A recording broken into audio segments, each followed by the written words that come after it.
Well, Roxanne, how was it? Just checking to see how it was. The ride? My big ride? You have no idea what I'm talking about? I think I do. What do you think I'm talking about?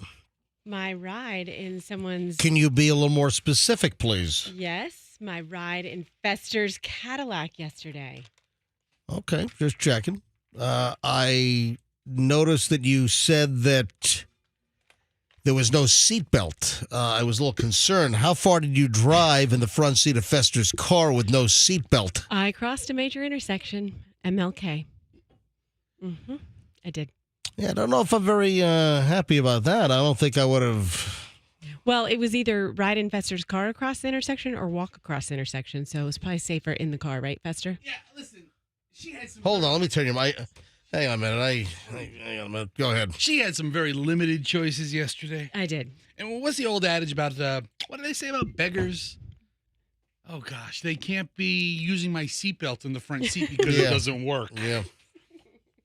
Yeah, so Roxanne was finally exposed to the luxury. Yep.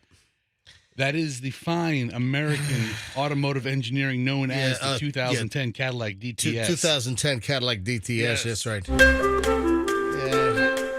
Driving Miss Roxy. Yes. Remember this music from Driving Miss Daisy? We played it. Who is this, Hans Zimmer?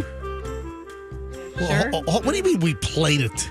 I was joking. I was Yeah, joking. I wasn't talking like Morgan Freeman in the front. Well, Miss Roxanne, where are we headed to today? All right, 6:02 at the MJ Morning Show. Welcome, folks. MJ and the crew. Yeah, Fester, sorry, I turned Froggy's mic on and not yours. That's all right. They're right next to each other. I apologize. All right, MJ Morning Show here on a Tuesday, just getting rolling. And here's the deal. I was asking Roxanne about her ride, a little concerned, because when I rode with Fester, I went in the back seat. It was driving Mr. MJ. Roxanne was sitting shotgun in Fester's car. So, again, can you explain why Fester needed to drive you? Oh, yeah, because that's what friends do, as you No, They give each other a lift if they're wait, hey, where was your car? Where was your vehicle? Getting detailed. That's right. Yeah. Okay. All right. So he followed me to the body shop or the detail shop. And then there are a lot of detailers that come to you these days. That's kind of the model. Most auto detailers, and I'm sure we have some listening right now, getting ready to start their day. Most auto detailers come to your location, whether it's your office, whether it's your home. I see them in my neighborhood all the time. Well, I like to support the brick and mortar detailers.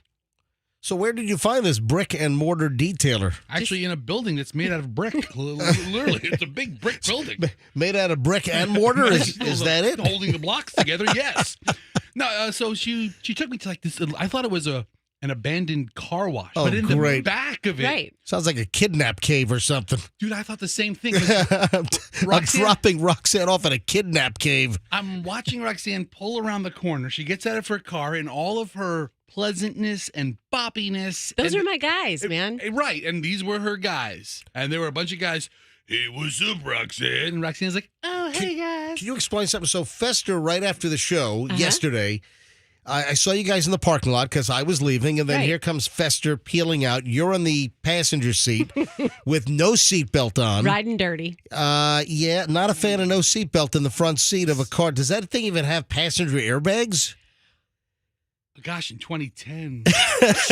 You don't even... No, it has passenger airbags that I don't have the airbag light to tell me something's wrong with them. Yeah. So that you saw us coming back. Oh, you came back. Yeah, we came back. I followed Roxanne to the detail. At what time?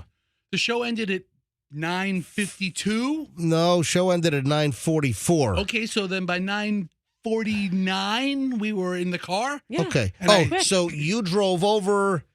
Fester followed you? Me. Yeah. So why did I see you in the parking lot? Because he drove me back to my car, and not back to my car, excuse me. He drove me back to the building to work. Okay, so how did you then get to your car later in the day? I walked with all my stuff. See all my stuff here? My 10 bags that I bring in with me? How far is the walk? 15 minutes if you really book it. I mean, it's a walk, and it was hot. It was the middle of the day. It was like 2:30. So you're just walking on the side of the road? Yep. If it's not a mile, it's all 3/4 of a mile. And I told Fester, Fester's like, he told me, he's like, you really need to find a ride back here. this Anybody afternoon." hunk or anyone try to pick you up while you were walking? Any, hey, how much?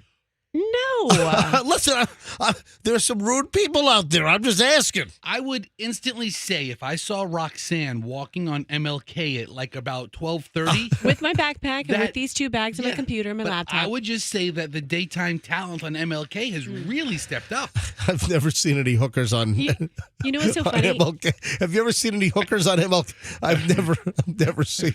Yes, Roxanne. My mom said the same thing. So she Right. made me talk to her the entire walk. She's like, well, I'm nervous with you walking. Well, it's and- better during the day and not that it was, Yeah. like 9 o'clock at night or Right. something. So she stayed on with me for the whole 15 minutes, Oh, huffing isn't and that- puffing. And she's like, are people staring at you? Like, do you look weird walking with all your bags and just in the middle of the, down the road? I said, Hey, no. Fester, so Some people do. when you went to Hershey, Pennsylvania last week and last weekend Yes. to sell RVs at this big RV super show, and you dropped your 2010 Cadillac DTS off at your buddy Damien, the auto mechanics place, to get all kinds of stuff fixed. Right. Like the rear passenger right window and other things, because that was busted. Some new motor had to be put in. Why wouldn't you have him fix the seatbelt on the passenger front seat while you were at it? If it was having all kinds of stuff done while you were away for 5 days, why didn't you have that repaired? Because I haven't found it's in the seatbelt retracting thing, in that little gear that retracts the seatbelt. Yeah. That's what needs to be replaced, and I haven't been able to find one on eBay Motors yet. Why don't you have him just order the part from like a standard auto parts place? Listen. What's that one online? There's that company online that's with the animated commercials. So is it Rock Auto? Rock Auto! Yeah, that thing there. Rock Auto! I actually bought my 2 rear window motors from Rock Auto. Yeah, you can order from Rocky Auto. Yeah, we got great prices. We got everything in stock at Rocky Auto. I bought a Cadillac for Adrian. So once, why the hell did you not get that fixed? Because Get the part. I mean, that's a safety issue. First of all, not for me. Second of all, for the passengers. What are people calling you already on your private cell phone this morning? At 813-310-8444, or is that a text? What was that? That was a call. I already got several texts about people who work at auto parts stores. Thank you. I'll give you a call Get later. your seatbelt on the front passenger seat fixed, man. It's scheduled for Q2 of 2024. Hey, so would you have gotten a ticket if I got pulled over? Yes. I mean, if you got pulled over? Yeah. Yes. Is it a non-seatbelt? Isn't that a primary offense now in Florida, not a secondary? I believe it is. It's been like that for a while. All right, 6:08, just getting rolling. A busy show. The Rays' big announcement of this apparent new stadium and complex in downtown St. Pete. But as I said yesterday, this doesn't solve medium to long term what the real problem is. So we'll get into that later on. We got a lot of stuff as we get rolling here on the MJ Morning Show on a Tuesday. Don't move. It is 6:08. Pat's got traffic. MJ Morning Show back in minutes. So pretty much an accident-free ride for this Tuesday morning, except for one little spot, Dale Mabry southbound around MLK. Earlier crash should be out of the way. I do not see a backup any longer. As far as anything in the downtown Tampa change or I-4 coming inbound, all looks good still. But that's going to change in the next few minutes. Pinellas County, US 19 and Interstate's doing good there. Keeping you updated, I am Pat George. From the Rubenstein Law Traffic Center. Don't miss the Zero Res Carpet and Air Duct Cleaning Incredible Fall Sale. Schedule online at ZeroResTampaBay.com. It's the right way to clean, and tell them MJ sent you. International Diamond Center's biggest ever designer bridal event, featuring the entire collections from the nation's top 2 designers, is this weekend. Tacori and Viraggio are together.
It is the MJ Morning Show that you're listening to here on Q105. I am MJ with Fester and Roxanne.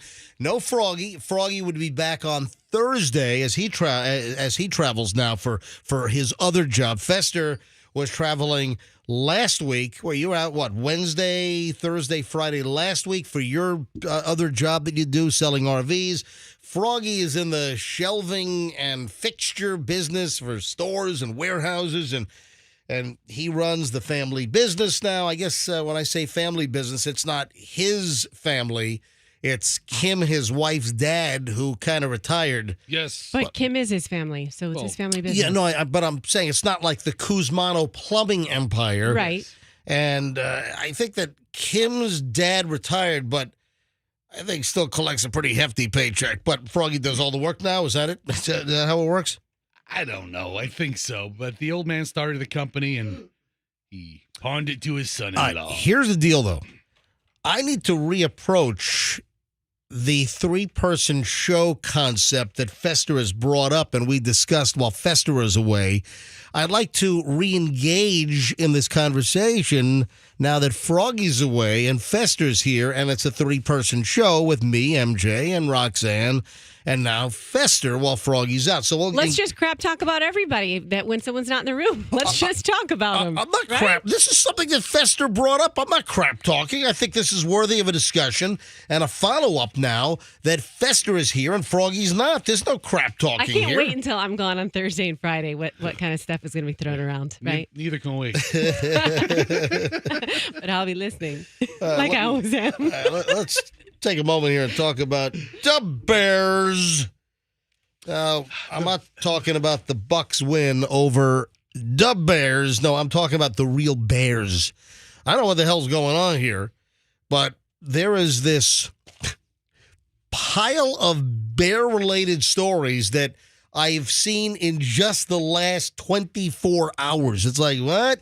I think one or two of I might have even had these yesterday that I didn't even get around to. So the biggest bear story locally is that they had to delay the opening of a chunk of Disney yesterday in Lake Buena Vista because a bear was hanging out. I mean, I don't know why you got to close the theme park because there's a bear in a tree or a bear looking around for food. So Disney World had to close certain areas temporarily because a black bear was sighted at Disney. According to a statement from Disney, they made the decision to close Frontierland, Liberty Square, and Adventureland at Magic Kingdom. It's like half the park. Florida Wildlife Commission said they worked with Disney to safely capture the adult female bear. Florida Wildlife Commission officials added the bear is out of the park and now will be relocated to an area in the Ocala National Forest. Well, it was probably one of those bears, those animatronic bears from the Country Bear Jamboree that escaped that show and was climbing a tree, right? Yeah, that is the obvious joke there. It's the obvious that's answer. That's the answer. It's not a joke. Now, He's being literal. Before you guys came back in the studio during the commercial break, I had asked Andrew, don't tell me yet, I'll ask you on the air, is the Bear Jamboree, is that still even at Disney? Because, you know, there are numerous old attractions that I remember when I was a kid. And I first went to Disney in 1972. And I remember it was the winter of 72. So I would have been 6 years old. And the winter of 72 was cold as crap. And we had come down from New York for Christmas vacation. And I just remember the winter. Fester, you want to look this up? Sure. Look up winter 1972 Orlando Disney. And we had temperatures, I'm telling you, it had to be freezing or close to freezing. Late December back in 72, where it was a massive cold front So what do you have? You right there. So December. In December of 1972, it was yeah, in the low 30s. Up. No, it's was it low or is it upper 30s? All I know, it was cold as crap. I was 6 years old. And it was like, whoa, I think I was about to hit 7 that January. So in 73, in January 7, I was about to be 7 years old. And I remember that it was cold. But Andrew, going back to where I was going with this, is the Bear Jamboree still there? Because a number of Disney attractions have disappeared over the years. Yes, the Country Bear Jamboree still exists at Magic Kingdom. It is about to get a refurb. It's getting reimagined. By the way, Andrew is an expert on anything Disney.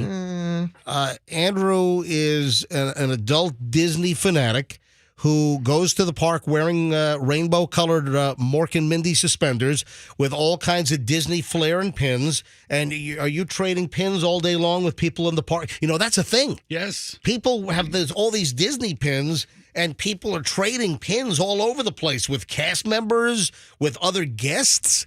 That's like, folks, if you don't know about that, that is a real thing. They're intense about their Disney pins.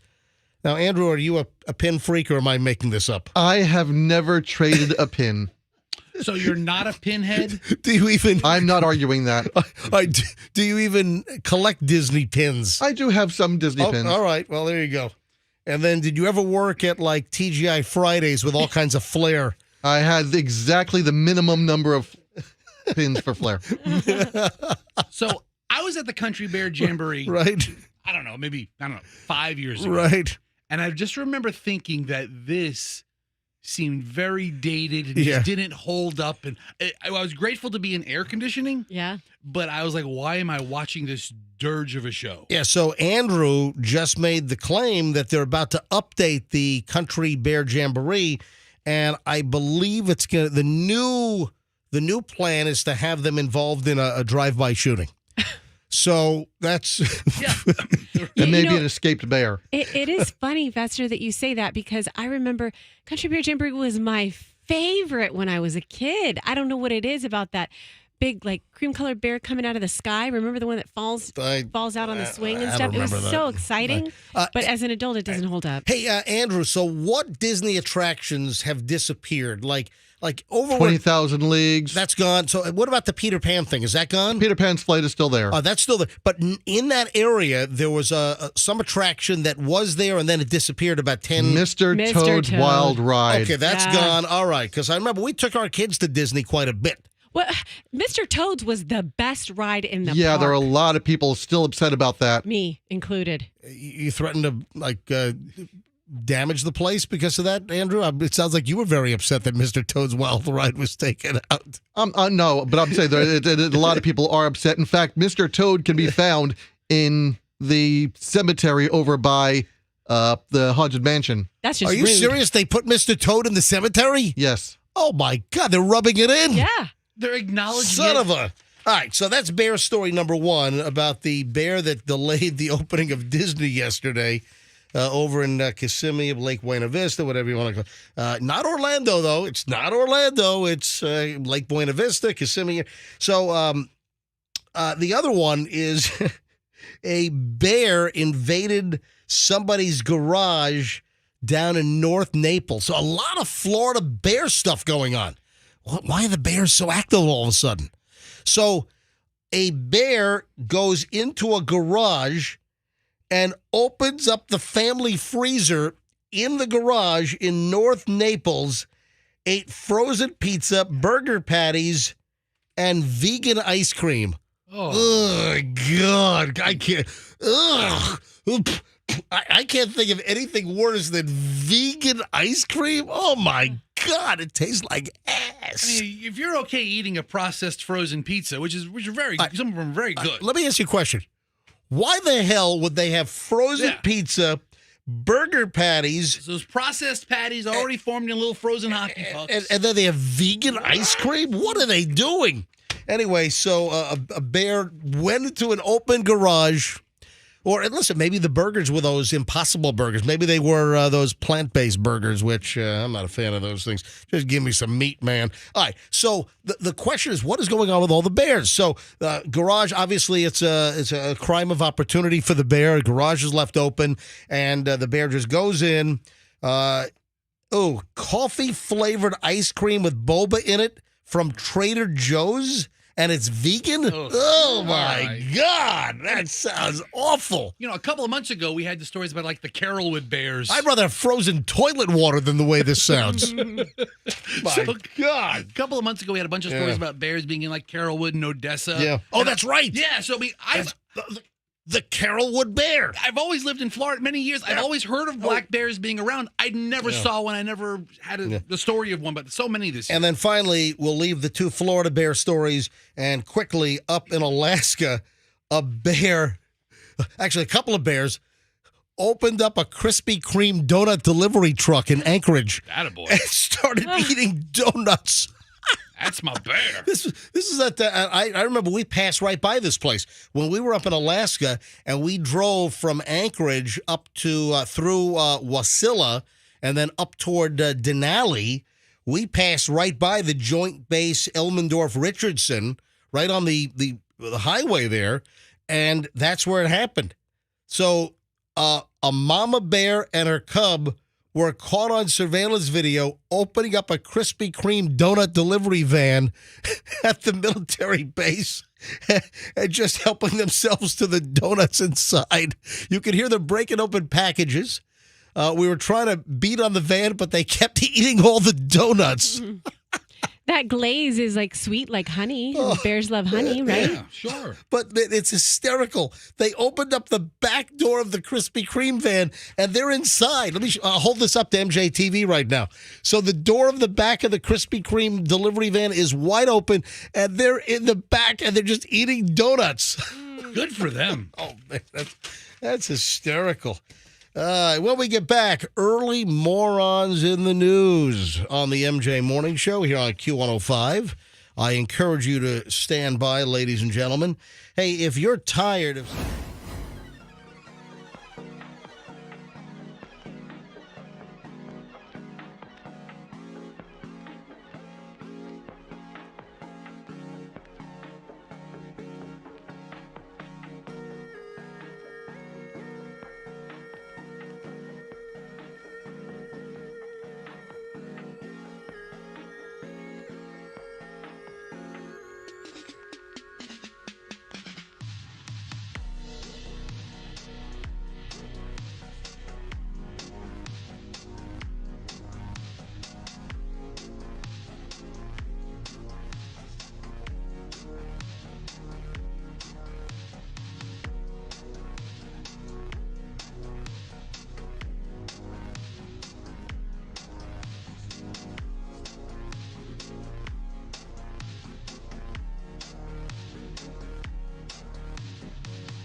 Seen that spot last night for Advent Health during the Monday Night Football presentation on ABC. It was a local avail.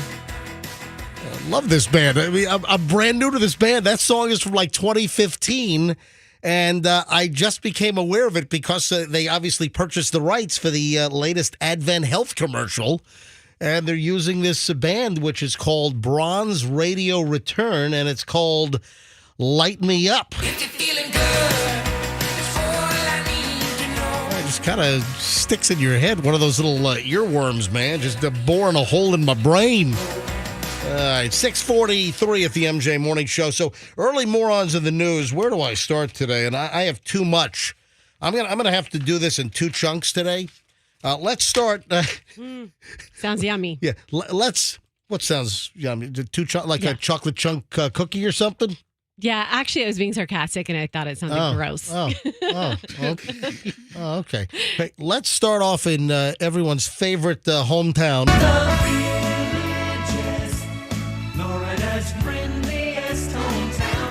All right. How do you not laugh at this clown? DUI suspect with open fly was arrested after a crash at Dev's Discount Beverage. All right, so let me guess. You're at one of these discount beverage places. You know, up in the Carolinas, they had a place called Brew Through. You ever hear of that? Yeah, you kind of pull in. Yeah, it's like a it's like shaped like a barn. There's a couple of them in town. Yeah, you drive through the place, and that's great. Let's just drive on through to get my liquor, get my alcohol. Well, I remember some of those package stores locally that have like the package store up front and then like the bar in the back. There was one, it's gone, but there was one on Southdale Mabry. Not far from, I think, El Prado and Bay to Bay. There was one of they had a drive-up window for the liquor. Remember that? What was the name of that place? Was it Baxter's? No. You remember that bar? Yeah, it was on Southdale Mabry, and it's been gone for a while because they knocked down that old complex. And There's that place on Gandy across from the old radio station. That was like a liquor store. No. Like They don't have a drive-through. That's Warehouse Liquors. Yeah. Yeah, they've got some good wine in there, by the way. Yeah, Warehouse. I've purchased plenty of stuff over there over the years. A driver had his fly open, was arrested after a crash at Dev's Discount Beverage on US 301 up in Wildwood, not far from here. Michael Scott Williams, 65 of Summerfield, was involved in the crash about 6:30 p.m. last Tuesday. And he was at fault in the accident. According to the arrest report for the Wildwood Police Department, his eyes were bloodshot, very watery. The fly of his pants were down.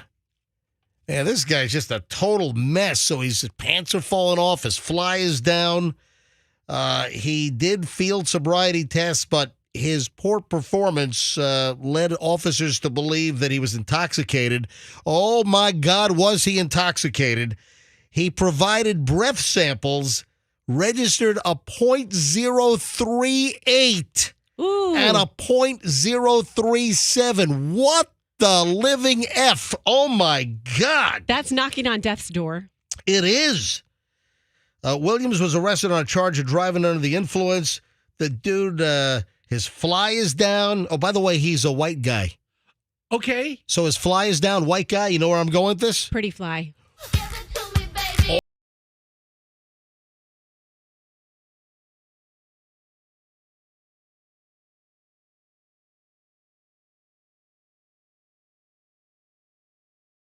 But offspring, right?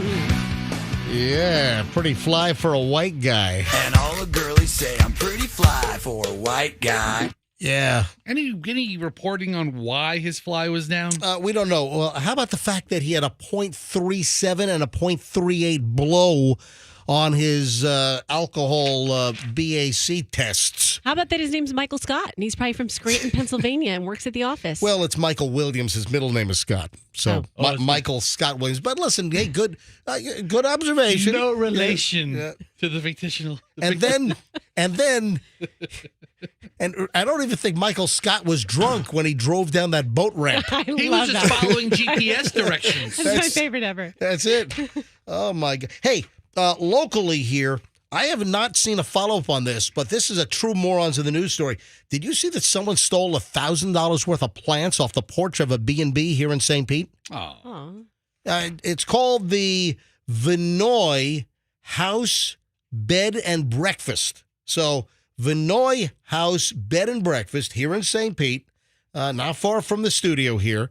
And they had all kinds of plants and all kinds of, nice green hanging plants. And the whole porch apparently decorated. And somebody stole their plants. So someone ripped off over $1,000 worth of plants from this bed and breakfast's front porch. That sucks. What kind of plants were they? Just a variety. Yeah. The owner says that the plants stolen, and I guess it's happened on multiple occasions. Yeah, Channel 8 did a story on this recently, and I was kind of waiting for a follow-up to see if they caught the plant thief. They've got no line on the plant thief, apparently. So, from Channel 8, the owner, Dmitry Papazov, said there's no way to prevent it. There are hanging plants, and someone's ripping them off. It keeps happening. In the 2 years that he's owned this B&B, the Vinoy House, he said that the same plant thief has come back every 2 or 3 months and is stealing plants. Well, so over 2 years, every 2 or 3. Do you have a Ring doorbell camera? Do you have a security system? I mean, Dimitri, if you're listening. I mean, first time, okay, it sucks. Second time, I'm still pissed off about it. But by the third time, don't you take some kind of security precaution? Well, here's the deal. Listen, let me roll out what is going on there. So they do have a fence, and they do have security cameras. Yeah, look at the fence. You can see it's a little 2.5 foot picket. It's literally a white picket fence. It's a little bitty picket fence, and there are some security cameras, but it's not preventing whoever's stealing the plants. Do you think whoever's stealing the plants really does not have a green thumb and keeps killing the plants they steal and has to go back for more plants? A plant replacement therapy or something. Yeah. Mom, PRT. These plants I stole for you a couple months ago are dead. Don't worry, I'll get you some more. All right, 6:50 at the MJ Morning Show. Some early morons in the news. Oh, boy, man, they just keep coming. Hey, don't worry. We never run out of morons. If we go through them, they'll just make more morons. Happens all the time. All right, 6:50 MJ Morning Show. Back in a second. Almost done with hour number 1 already. So I got to do a chunk 2 of morons because the stuff is just too good and it's too plentiful, and I'm all backed up over here like I need a laxative, okay? I need a morons in the news laxative. All right, so I'll take that sucker next. Stand by. Hey.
Night, Corey Hart. Is he still alive? Is Corey Hart still breathing? You know, because a bunch of those 80s, like, kind of secondary artists with hits, but, weren't massive stars, a bunch of them have checked out. Yeah, is he still alive? Corey Hart? he's still with us, right? All right. Hey, I don't know. I'm asking. I don't know. Listen, I know a lot. I don't know everything. All right. So, okay. We've just been informed that Corey Hart, Sunglasses at Night, he's alive. Fantastic. All right, 7:02 at the MJ Morning Show. And we fielded how many calls? About 15 calls so far. We've had a number of complaints, and I heard this as well. I've asked the offending individual to come down to the studio, and I've got Pat. Oh, boy. I've got Pat George in here. Pat, you'll recognize his voice from doing the traffic reports during Morning Drive here on the MJ Morning Show. So, Pat, do you have any idea why I've brought you down here? No. All right, we need to address a complaint, and it has to do with your last traffic report. Okay. Yeah, he's answering. Still more complaints are coming in. All right, so let me play just a little excerpt of your last traffic report from just minutes ago. Still that one accident on Dale Mabry by Raymond James Stadium, southbound direction. Keeping you updated. I am Pat George. Ooh, people want to know, what is a southbound direction? What is a southbound direction? No, what is it? What is a southbound direction? Here, listen again. Back. Southbound direction. No, it was a D. No, I don't hear a D there. I hear an E. You know what? Yes. I'm glad you brought Pat in here Yes. about this because Yes. I got a bigger bone to pick with you. Oh, so we're talking about thank southbound directions. Now you're picking a bone with me? Exactly. yeah. Exactly. You know what you do all the time? And this is a great time for me to bring this up. And what do 'Cause it's I do all the time? You say this morning and it sounds like s'morning. S'mores. It sounds like s'mores, like you're going to have a campfire. right. Every single day you say this morning. S'morning. S'morning isn't a word. It's this Roxanne, morning. are you crazy? Pat George, our traffic reporter, just said erection when He's he's talking about traffic a direction. southbound erection. Listen, I'm not making this up. This is proof right here. was trying Southbound to- direction. Listen, do you hear this? Southbound direction. I was trying Southbound to help. direction. Okay, There maybe is- I wasn't too heavy on the D. Dude, you didn't enunciate southbound direction. Instead, we get a Southbound direction. And watch out for the accident, southbound direction. Listen, Southbound direction. Southbound direction. Wouldn't it be a know what? northbound direction, right? well, it depends. it depends. It depends. It depends. I don't know who you're hanging out with. Well, southbound direction is nothing to brag about. All right, Roxanne, do you hear what I'm hearing? I hear it. I was trying to help Pat. Pat's my friend. Do you hear what That was I a very hear? lazy D. But It was. That's why I'm calling you out. That's why we have 28 calls now. People complaining. I'm Now going you there have- and I'm going to go in there. And we have Andrew's two- in trouble. You just said lazy D. Southbound direction. Lazy D. Of all the things you want Got a lazy D going on. in an erection, the D. Roxanne, do you have any comments on lazy D's over your dating career? It's disgusting. What? What? Easy now. Like, You brought it up. What do you mean it's disgusting? You just brought up the lazy D and What's- you're cackling over here. What's disgusting is you asking me that, but it's just funny because a southbound erection would be a lazy D, right? No. So wait, you're doing the joke again and you're still chastising me? Southbound direction. Southbound direction. It's a southbound. Southbound direction. Southbound direction. Oh, I heard the D. All right. Yeah. Southbound direction. I'll make sure Sounds like a movie. I enunciate much better than that. Thank you, Pat. Thank All you. right. A lot to see on the roads today. Northbound direction. All right, please enunciate a little more clearly. Or if you're talking about erections, just be specific. Oh, man. What the hell is going on with the Ute of the Tampa Bay area? Do you see? I saw a Hillsborough County Sheriff's Office release. A 17-year-old kid dressed up like a married woman robbed the Wells Fargo Bank? Attempted to? What the? Listen to this. This is from, by the way, I really like Hillsborough County Sheriff's Office. They've got a new, they're taking all like the major or interesting stories, and they have email blasts that are going out with a whole new format of like a public information release. And so I really like what the Hillsborough County Sheriff's Office is doing because I'm getting, great emails. Update, juvenile arrested for attempted bank robbery, 17 years old. Dude, no way to start your life. 17 years old and you're attempting to rob a Wells Fargo bank dressed as a woman? And they say a married woman. Here, listen to this. Arrested. I'm looking at the mugshot of Xavier Wagner, 17, charges robbery while wearing a mask, less than $750. This rolled out yesterday. The Hillsborough County Sheriff's Office has made an arrest following an attempted bank robbery at a Wells Fargo on September 6th. Xavier Wagner, 17, was taken into custody by HCSO deputies on September 13th. Detectives located Wagner near a public storage unit east of the Wells Fargo. He was arrested without incident and transported to the Juvenile Assessment Center. Wagner is currently facing a felony charge for robbery while wearing a mask. I commend our deputies and investigators for their swift and professional response in apprehending this attempted bank robber, said Sheriff Chad Chronister. This incident serves as a poignant reminder that youth can be swayed down perilous paths, and it's our duty to steer them towards a brighter future. Our commitment to justice and community remains unfaltering. Anyway, Chad goes on. Any further updates will be released by the Public Affairs. So anyway, the dressed as a woman. Okay, so I'm looking at the whole outfit, it's costume. like a red shower cap and a dress and a purse, and then they say married because he's wearing like a wedding band on his ring finger. You can clearly see his left hand, and there's a big wedding band. And apparently, it's almost like that he's deliberately holding up the hand so the clerk can see the wedding band. What, to tell the police, oh, yeah, it was a woman, and she had a red satin shower cap on, and was there a little face mask going on, a little COVID mask, right? So there's a mask, Yeah. and then there's also sunglasses. So the whole face is just zeroed out. You can't make any details. Who walks around in a shower cap anymore? Oh, I see him occasionally. Yeah. Really? Yeah, I did it in all 11th grade in high school. Oh, man, of course. No, I'm kidding. I'm joking. You did. I'm kidding. I did not. On Wednesday, September 6th at 2:17 p.m., a suspect entered the Wells Fargo Bank located at 6298 West Waters Avenue. The suspect approached one of the tellers and passed a note claiming he had a gun and demanded money. The suspect proceeded to flee the bank on foot in an unknown direction. Attempting to rob a bank, not just a crime, said Chad Chronister. This is the original release. Detectives are encouraging anyone with information. Obviously, they caught the individual, but dressed as a woman with a wedding band on and a red satin shower cap looking getup.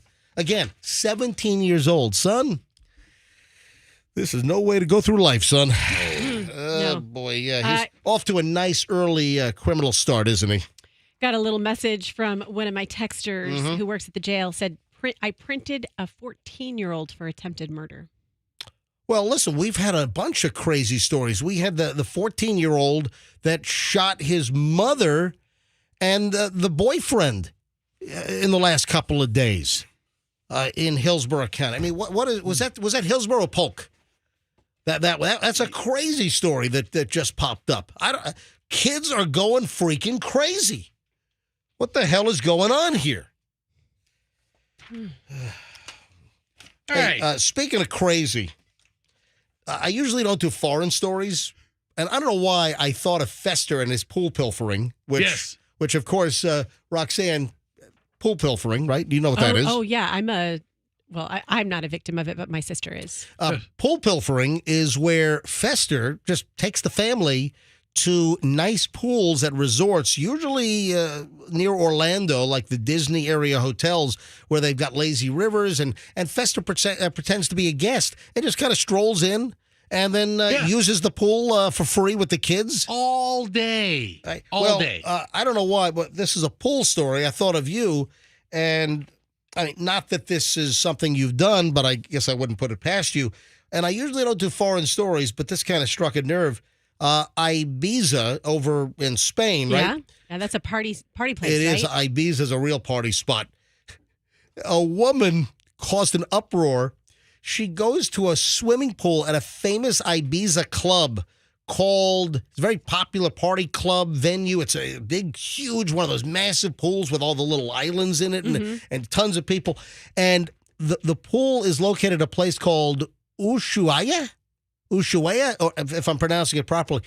A woman starts sprinkling her brother's cremains in the pool while people are in there. Oh, my gosh. You've heard of like a burial at sea and throwing ashes like in the water. She's throwing her brother's cremains, his ashes, in the pool while people are swimming in the pool.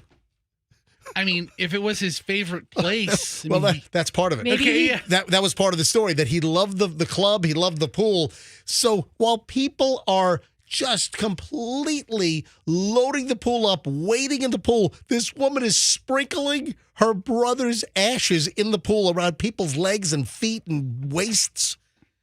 Well, this is morbid. What is it? I took a pill in Ibiza. The song. Maybe did he perish in Ibiza? Did he die there? Yeah. Who knows? Apparently just liked the club. Okay. And I don't know, I thought of Fester about when I saw this story. It's just crazy. Yeah, I would definitely love to nuts. have my ashes spread at the Fort Wilderness pool at Disneyland. Yeah, Disney World. No question. All right, coming up in just a few minutes, we have our hour and 20 minutes of Nonstop MJ. So a lot of content is coming up in just a bit. I want to roll out that Lamar Odom cell phone and driving warning again for the early crowd. Folks, this is essential. Also, there was a very odd commercial for a local law firm that ran for I think a couple of days and then got yanked. Ooh. Because when I first saw it, I'm like, what the hell was that? And my suspicions have been confirmed. Which lawyer, which law firm, what the hell was going on with this commercial that has been pulled? I will explain next on the MJ Morning Show here on Q105. Stand by. 7:14. You know, the phone calls are being made right now.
the MJ Morning Show you're listening to on Q105. We highly appreciate it. MJ here with Roxanne and Fester.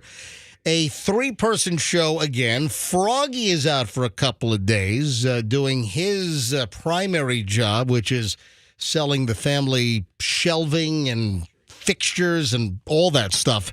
So Fester had brought up to us on numerous occasions that he thinks this is a 3-man show or a 3-person show.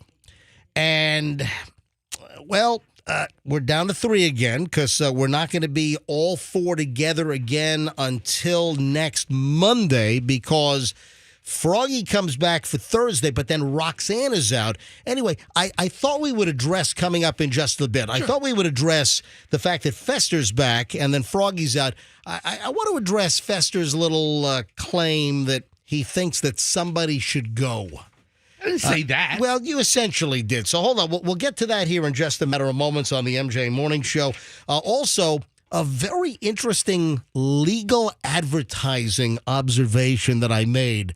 And it kind of dawned on me. I had recorded this. That you made? Yeah, I made this. Okay.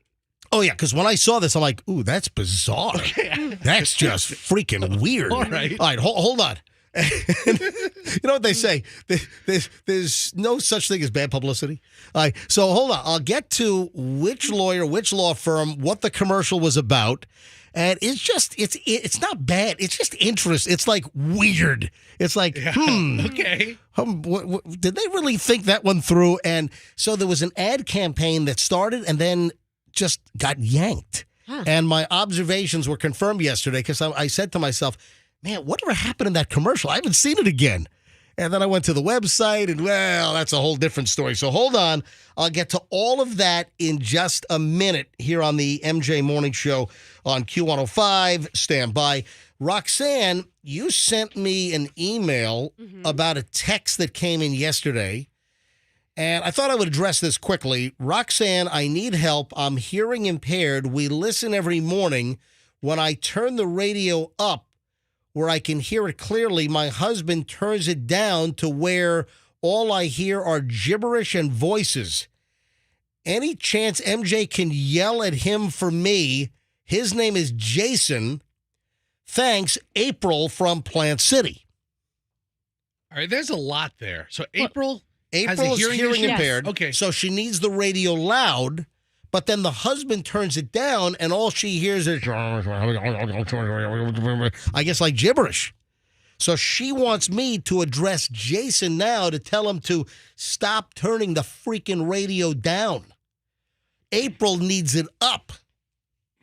Jason! No, Jason can hear. Oh, April! April, if you can hear me, get a divorce!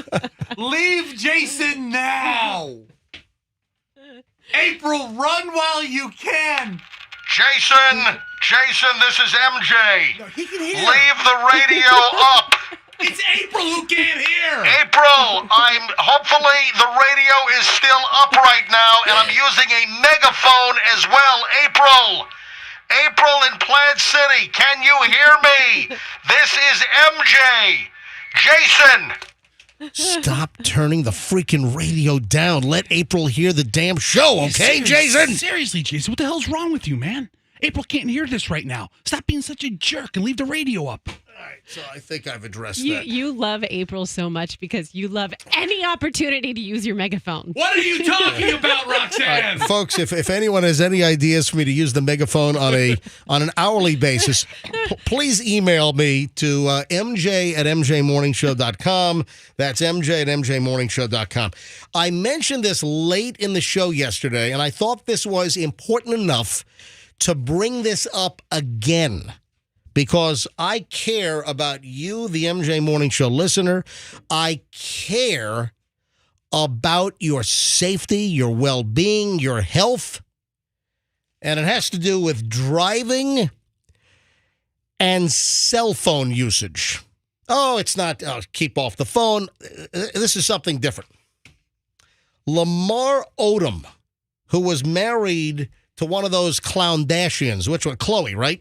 Yes. So Lamar Odom, the famous, now retired NBA player, Lamar Odom was married to Khloe Kardashian.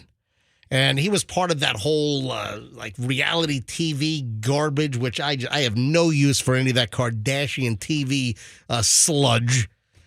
So this dude, Lamar Odom, well-known guy, he's driving his fancy schmancy Mercedes-Benz, nice-looking car, good-looking vehicle, but not anymore. Why? He dropped his cell phone while driving out in California.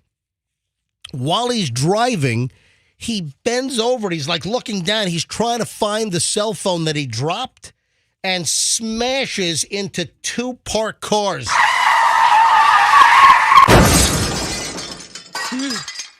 Just creams another car and then flings that car into the car in front.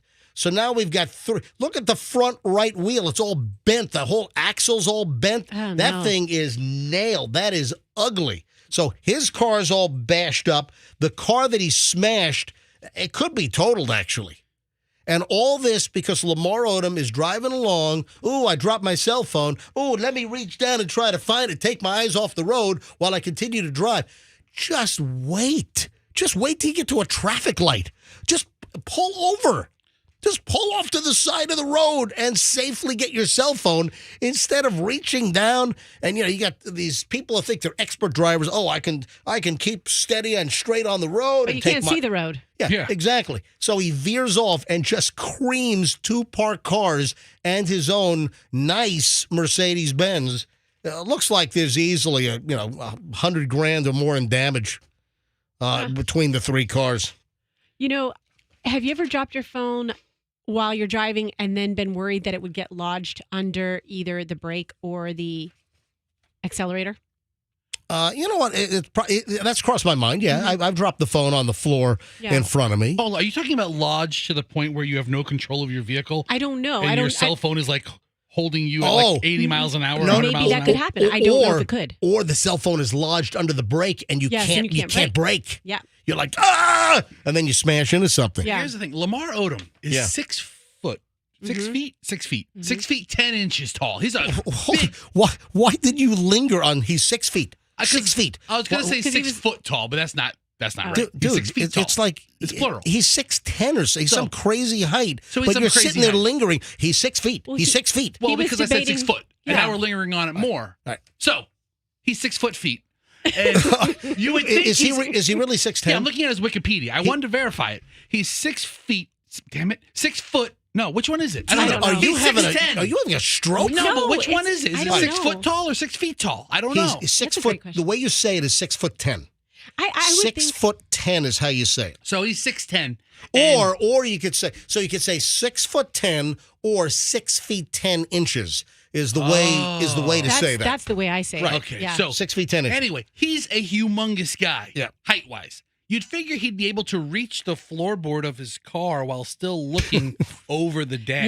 Yeah, like that he probably has big wingspan too. He could He's just enormous. Inspector Gadget an arm down there and feel around for it. There you go. Anyway, the moral of the story, the reason why I'm doing this again after mentioning this late in the show yesterday is if you drop your cell phone, just let it sit there until you can safely retrieve it and not smash into 2 parked cars and wreck the whole front end of your nice new Mercedes. Oh no. I have dropped my phone and it went under my brake, causing me to hit the person in front of me. That's from a texter. Oh, man. Okay. So it does happen. Can the texter call in? Can you call in, texter? Hey, texter. Well, thank you. You know, I mean, 800-99. Well, they know the number because they just texted in. If you're the caller if you're the texter that just texted Roxanne about having your phone lodged under the brake causing an accident, call us. Or, hey, folks, anybody with a cell phone mishap or anyone drop something, maybe you dropped the fried chicken leg you're eating and you're trying to grab it. Has anyone had a dropped item in your car, you reach to grab it, next thing you know, you smash through the sidewall on the Howard Franklin, and you're suddenly floating in Tampa Bay? Has that happened? Any driving mishaps while you're trying to reach for something? You know, this has been a storyline in numerous TV shows that I've seen or movies where you know something's going to happen. They're reaching for they're reaching for something and their eyes are off the road. I know I've seen this exact thing in movies, and then suddenly there's a horrible accident. Or I've seen some where you think it's going to happen. I think I saw something recently with Michelle, where they drop something and they go to reach for it, and you're like, oh, my God, here it comes. There's going to be some horrific accident, and it didn't happen. So I've seen it both ways. But, folks, if you've ever dropped something in your vehicle and you had an accident or nearly had an accident, or the person that's texting while driving probably, who said that they dropped their phone under their brake, I'd love to hear from folks. I'd love to, anyone that's got a story like this of dropping something in the car and then reaching for it and having a problem or nearly having a problem, 800-990-1047. 800-990-1047. Maybe you know somebody that it happened to. Yeah, if you got a story to share, go ahead. 800-990-1047. I don't know how many people have had this happen. It's probably happened to everybody Yeah, at one time but or how another. many have had accidents, where they drove off the Sunshine Skyway or something? Or want to admit it. That's really So, funny. Andrew, I only want to grab good calls here, okay? Oh, and speaking of driving in the Howard Franklin, I had a horrific near miss on the Howard Franklin northbound. So yesterday, I think I was one of the first. People didn't know it. People were still like turning around or making a left. Folks, at about 9:30 yesterday, we got an email from the Florida Department of Transportation. Oh, look at the phones. Every single line is open. All right, Andrew, load up the lines here. I'll grab a couple of phone calls, and then I'm going to get to that law firm local advertising story, which just kind of perplexed me. I'll explain in just a minute. So I'm driving home while Andrew's screening calls. If you're calling in, folks, hey, let me put these on hold. So, Andrew, let me put these calls on hold. Hang on a minute. So many lines are ringing here, and Andrew has to screen them. All right, so bring up my call screener. Okay. I'm driving home yesterday, and I was so excited. I was one of the first, I believe, to use the new 4th Street North entrance to 275 to the Howard Franklin Bridge. It's been closed for a couple of years. They've closed it because they were building a new bridge, a little bridge to get to 275. So, folks, it happened yesterday about 9:30. If you're driving on 4th Street heading to northbound 275 Howard Franklin Bridge to Tampa, it's now opened. Opened up at about 9:30 yesterday. So I'm on there. I get onto the bridge, and I am in. You got 4 lanes on the bridge. You got the left lane, the next lane, you got the next lane, and then you got the lane against the right lane next to the water. That's all 4, yes. All right. So those are the 4 lanes. Okay. I'm in lane number 3. So I'm on the right, and I'm just driving. There's a car just a little in front of me in the far right lane. And suddenly, I don't know where the hell they came from, a light blue sedan flies by in the far right lane, up on the butt of a white car that's in front of me to the right of me, and there was exactly a car length for him to squeeze through. He was doing maybe 100 miles an hour and swerved in front of my car, so he missed the car in front of me by inches and then missed my front bumper by inches, and then was continuing to drive recklessly and swerving in and out at about 100 miles an hour. This was about 10:15 a.m. yesterday morning on the Howard Franklin Bridge, and that was the closest call I think I've ever had. Really? It was my heart was pounding. I'm like, oh my God. I don't scare easy. I've driven 156 miles an hour on the backstretch at Sebring in my Z06. Listen, I've done what? Roxanne was that? trying to scare you. Trying to Just scare give you you? like a horse spook test or Yeah, something. you didn't spook me. I'm like, what? I thought you had some kind of tick or something. True. No, you passed the test. Good job. Good job. So that was insane. Guys, He's unflappable. Unflappable. You are something, right, buddy. let me- It's not scary. let me grab calls here on incidents, dropping stuff or things that have impeded your driving. Again, don't reach for dropped items like Lamar Odom and smash into parked cars. Tina's in Clearwater. Tina, you're up first here on the MJ Morning Show on Q105. Hi, Tina. Good morning. I listen to you guys every day. I love you guys. Thank you, Tina. We love you too. Thank you very much. What happened? So anyway, I went through a drive-through to pick up some food, and I was sitting in the drive-through, and I grabbed my purse from the passenger side and flung it over so I could get my money out. And the strap is so long, it got wrapped around this steering column and went down into the little dividers, the little where it turns, and it got wrapped around there. I could not steer my car to get out of the drive-through. Well, luckily it was low speed. You didn't hit anything, did you? I did not hit anything, but I almost hit the building because I couldn't steer it. Yeah, the wheels are turned. You give it any gas, you're hitting right to the side of the... Oh, my God. And which fast food restaurant was it? I was at Andy's Custard over on Gloucester Bay. Oh, man. I've been there twice. That's some good frozen custard at Andy's. Yeah. They need to put one of those in South Tampa. Yeah, I was such a nervous wreck. The person that was at the drive-thru actually came out of the building and tried to help me get it untangled. It really took some doing to get it out of there. Wow. But anyway, Holy moly. That's crazy, Tina. Maybe don't have a bungee cord for a handbag strap next time. no, just keep it to the small wallet. Yeah. Yeah, but how long was the strap on your purse? Well, it's one of those crossbody ones. Oh, I got you. Tina, thanks for listening. Yeah. And good choice at Andy's Frozen Custard. There's like 2 locations locally. There's one on Gulf to Bay. Okay. Just to the west of 19 on Gulf to Bay. And then I think they have one out in like Waimama or something. Put one in South Tampa, would you please? Come on, Andy. Andy, come on. Get one near my house. It's really good custard. Those are good. Yeah. All right. Appreciate you guys. Have a good day. You bet. too. Hey, custard's big here. Culver's has a great product. Yep. Culver's custard is fantastic, and Andy's custard is also fantastic. All right, Christian is in Tampa. Christian, you're on the MJ Morning Show. Hi. How are you? Doing well. Go ahead. So I was heading south on the Veterans, and I dropped my phone. I was texting and driving. It was terrible, but I dropped my phone. I went to retrieve it, and the next thing you know, I'm smashing a bunch of those dividers in between the fast lane and the regular lane. Oh, man, it's going thwap, thwap, thwap, thwap, thwap, thwap, thwap, thwap. Scared the crap out of me. How did you smash them? Did they fold down, or did you totally obliterate them?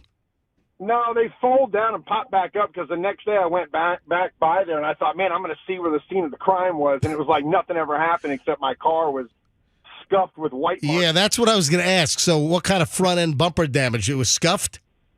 Yeah, tons of paint. I busted my turn signal and my headlights. I had to get all that replaced. My God, that's like what, like $800-900?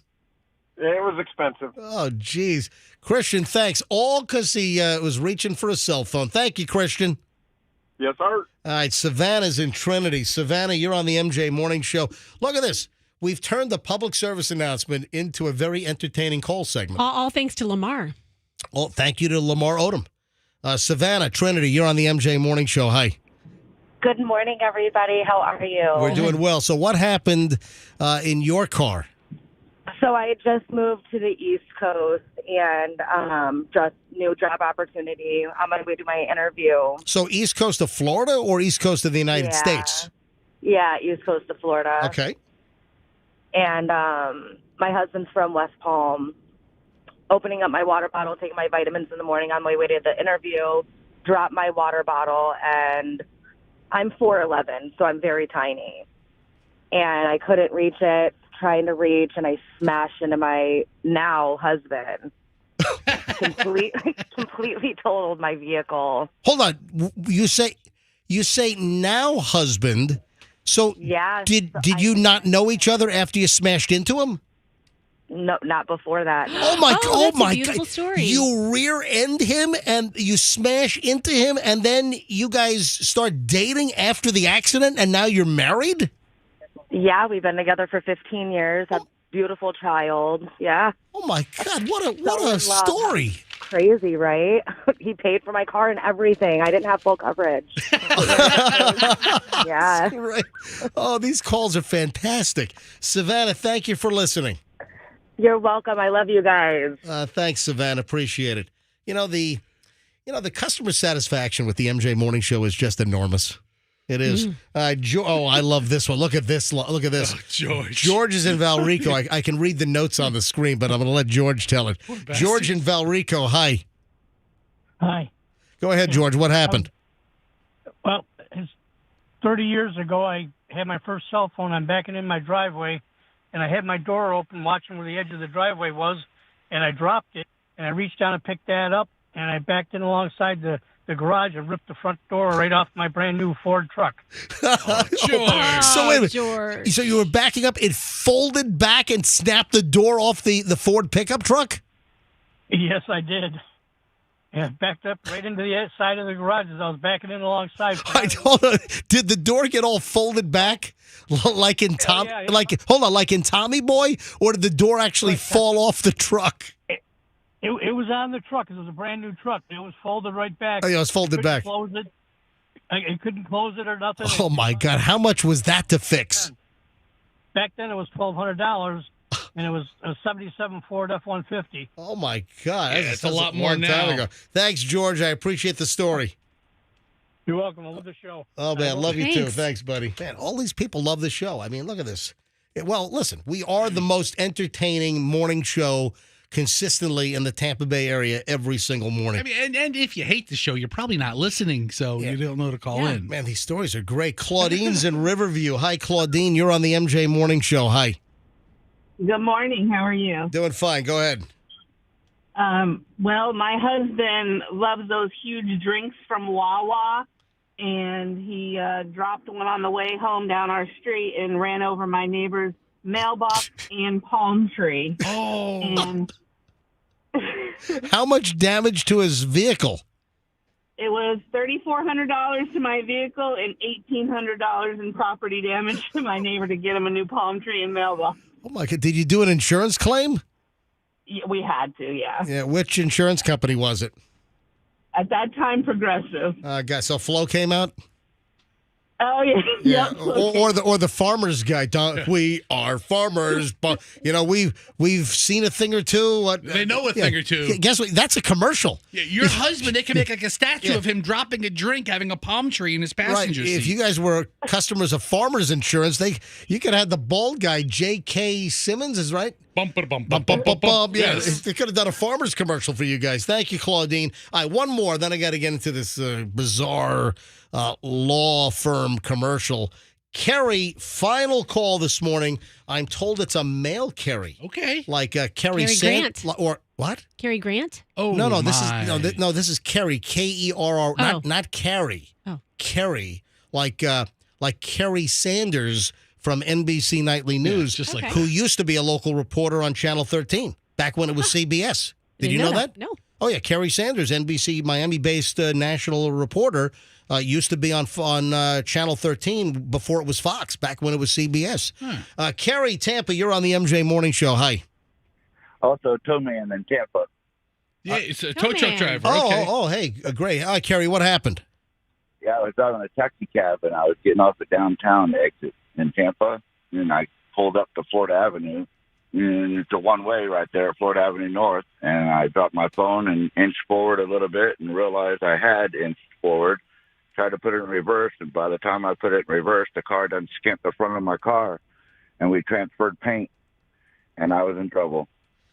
Well, that'll get you. I couldn't back up fast enough. I just inched a couple inches up, and I knew the car was coming, and I tried to back up, and it was just sideswiped me. Oh, man. The car coming north on Florida. Again, folks, this is a perfect example. Just don't get distracted by crap. It can wait another 10 seconds, another 30 seconds, whatever, until it's safe. By the way, Fester's looking up Kerry Sanders from NBC Nightly News. Yeah, he's a graduate of USF. I did not know that. Yeah, he retired. I just saw it on the screen. So he's not with NBC Nightly News anymore. He retired. When did he retire?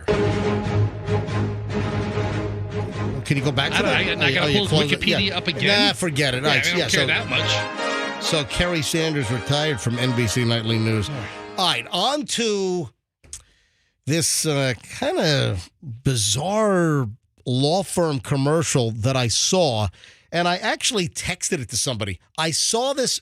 Fester, what are you? Is the phone line still up? Oh, it is. Yeah. Hold on a second. Let me Carrie, hang up the on that. tow truck driver's just sitting here listening on the phone. That's all right. You can chime in.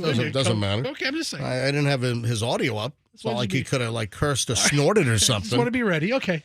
All right. So this was on September 5th, and I'm watching TV, and I see a commercial. It's like a quick commercial. It's like 10 or how long was this thing? Like 10 or 15 seconds, right? It's a very fast commercial. And I'm like, did he just say what I thought he said? And, I was watching TV, so the TiVo was active. I don't think I wasn't recording, but the TiVo was active. And when you're on the channel, you can just, roll it back and watch it. And there was a 15-second commercial for Chris Ligori and Associates, a law firm in Tampa. I'm like, wait a second, did he just say what I thought he said? So I roll the TiVo back, and then I ended up sending this to a couple of people that I know. I sent this to a couple of lawyers. I'm like, have you seen this commercial? They're like, no, we have not. I'm like, this is a bizarre commercial. All right. But I guess it was so bizarre that I wasn't the only one that thought it was bizarre. And, I was going to talk about this a couple of weeks ago, but it kind of got back-burnered. But then I thought about it last night. I'm like, I haven't seen that commercial. I wonder if they yanked it. And I'm pretty sure they yanked it because... Why? Well, further detective work shows more information. I'll explain in a second. So what is this commercial?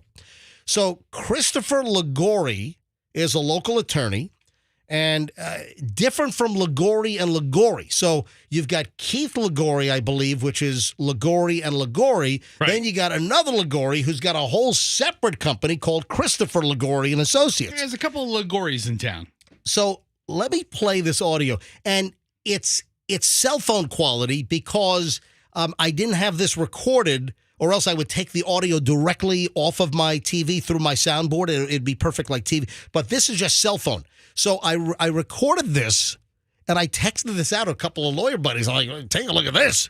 So I went back and I found the text, and this is me just holding the phone up to the TV and getting the audio, but it's good enough. And I don't think this ran but for a couple of days. I'm guessing that there was some feedback that was not positive, and I think they yanked this commercial. Listen to the audio, and let me know what you think. If your face has been ripped off in an auto accident, or you've been injured in any other way, don't you want lawyers who are tenacious? Lawyers are going to fight for you. If you want lawyers like that, contact Chris Ligori and Associates now through ripyourfaceoff.com.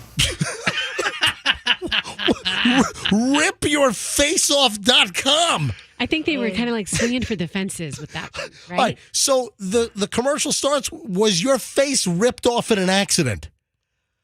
Well, if your face was ripped, you might not be able to make the phone call. That's number one. All right, I don't know if he literally meant, are you faceless? Well, here. If your face has been ripped off in an auto accident. If your face has been ripped off in an auto accident.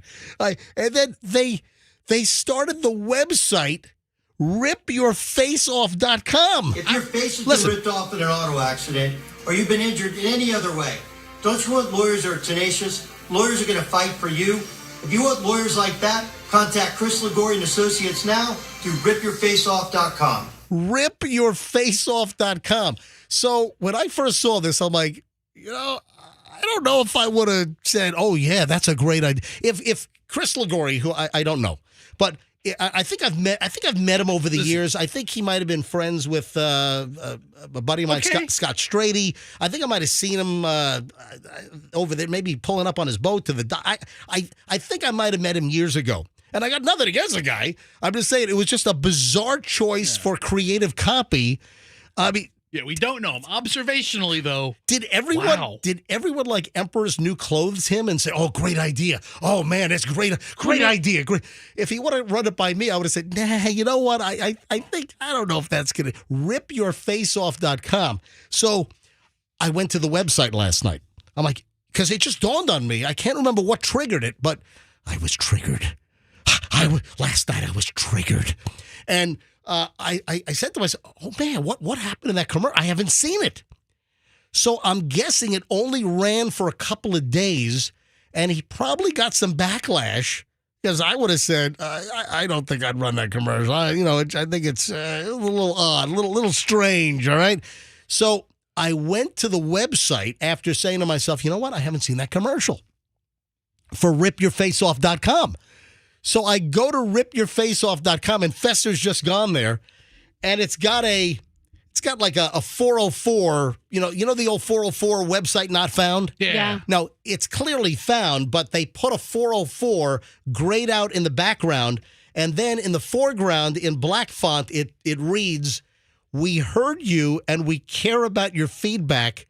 This website is no longer operational." So it sounds like this ad campaign where they even got a special website, ripyourfaceoff.com. This lasted for a week, a couple of days. I don't know. Gosh. All right. It's just an awkward campaign. So here's the thing. He was going for memorable. He was going for shocking. He was going for attention getting. Like we're talking about it now. So it is buzzworthy in a sense. But obviously there was enough negatives that they yanked the campaign. So it appears that's what I'm assuming. I don't see any of the negative. Chris, this is listen, if people were complaining, they probably weren't going to be your clients anyway, Chris. Yeah. Listen, rip their face off, man. The problem is if you do get your face ripped off and then you're like, who was that attorney again? I know, was it tear your face off? Was it stomp? It's rip your face off. But maybe Billboard's you forget. coming soon. You know what? I spoke to Stacy Kemp after I saw this. So Stacy Kemp, the Kemp Law Group, formerly Kemp Rouge and Green, another accident and injury law firm locally, and they're a great sponsor. They have the studio sponsorship. So you'll hear at the top of the hour from the Kemp Law Group Studios, WRBQ FM. So we have a great relationship with Kemp. I do the Kemp Law Group live commercials. And the minute I saw this, I called up Stacy, and I'm like, Stacy, why don't we do kissyourfaceoff.com? No, I ran this by a number of attorneys that I knew, and they were like, no, I haven't seen that yet. But we were all in agreement. It was just a very, very odd commercial. So, the legal profession, the highest of respect for what they do. However, MJ, aren't they like becoming like amateur wrestlers here? Ripyourfaceoff.com. Hey, Andrew, what line am I taking? We're getting calls on this. I bring up the call screen. Would you, Fester, please? Sure. Let me grab line 6. Sheila in St. Pete. Sheila, you're on the MJ Morning Show. Hi. Morning. Hi there. I saw the commercial on television last night. Well, hang on a bit. But the website is inoperable now, and I have not seen. Where do you see it? Where did it run? CBS. You saw it? I wonder if it's not supposed to run anymore because the website, the ripyourfaceoff.com website is not operable anymore. I wonder if it's just like extra inventory that they just Or the traffic, the commercial schedulers at Channel 10, it's still running for some reason. Yeah. Wow. Were you watching something maybe recorded? Right. And they hold on. Were you watching live TV or something that was recorded? Recorded. Oh, that's Sheila! Sheila, hold on. So how old was this is important. How old was the recording? 1 day.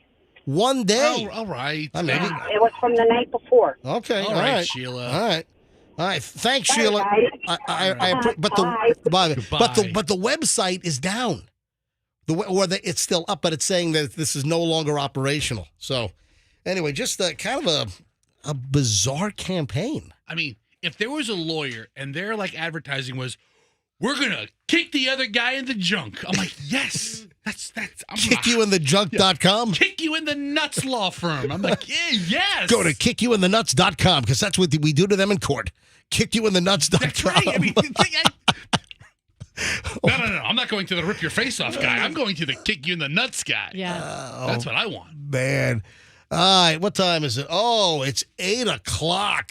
We got a lot of additional content we got to get to because, we're in the middle of an hour and 20 minutes of nonstop MJ. So every morning about 7:24, 7:23, somewhere in that vicinity, we start an hour and 20 minutes of nonstop MJ. And at 8 o'clock, we're in the middle of it, and we'll continue in a minute. And, well, if you frequent Starbucks, there is an insane Starbucks story that you got to hear. Also, did you see this Instagram famous wacko woman? Yes, I sent you that. In the bodysuit? Mm-hmm. Well, I saw it before you. I saw it before you sent it to me. You saw it last week. You saw it before she did it. No. Anything, Roxanne, I sent you that. Yeah, okay. I just set him up to be able to be like, I had it 2 weeks ago. Don't feed Sitting on it. All right, folks, it's 8 o'clock exactly. Whoa, my. Oh, my. What is that? Holy son. All right, it's yes, Fester. Is that a new law firm? We're going to throw a cat in their face? Is that a new... Attention grabbing.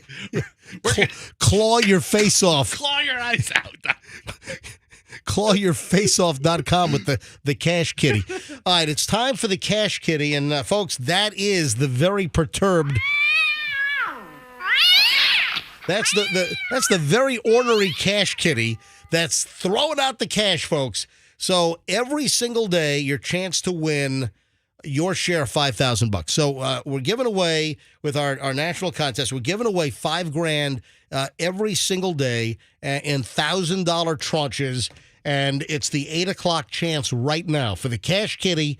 The word is sound, SOUND. So text the word sound, SOUND. Text the word sound right now, nationwide, to 45911 before 8:15 for a shot at $1,000 cash. You can also enter it on the Q105 app or at myQ105.com. So good luck. Text the word sound nationwide right now to 45911 and good luck.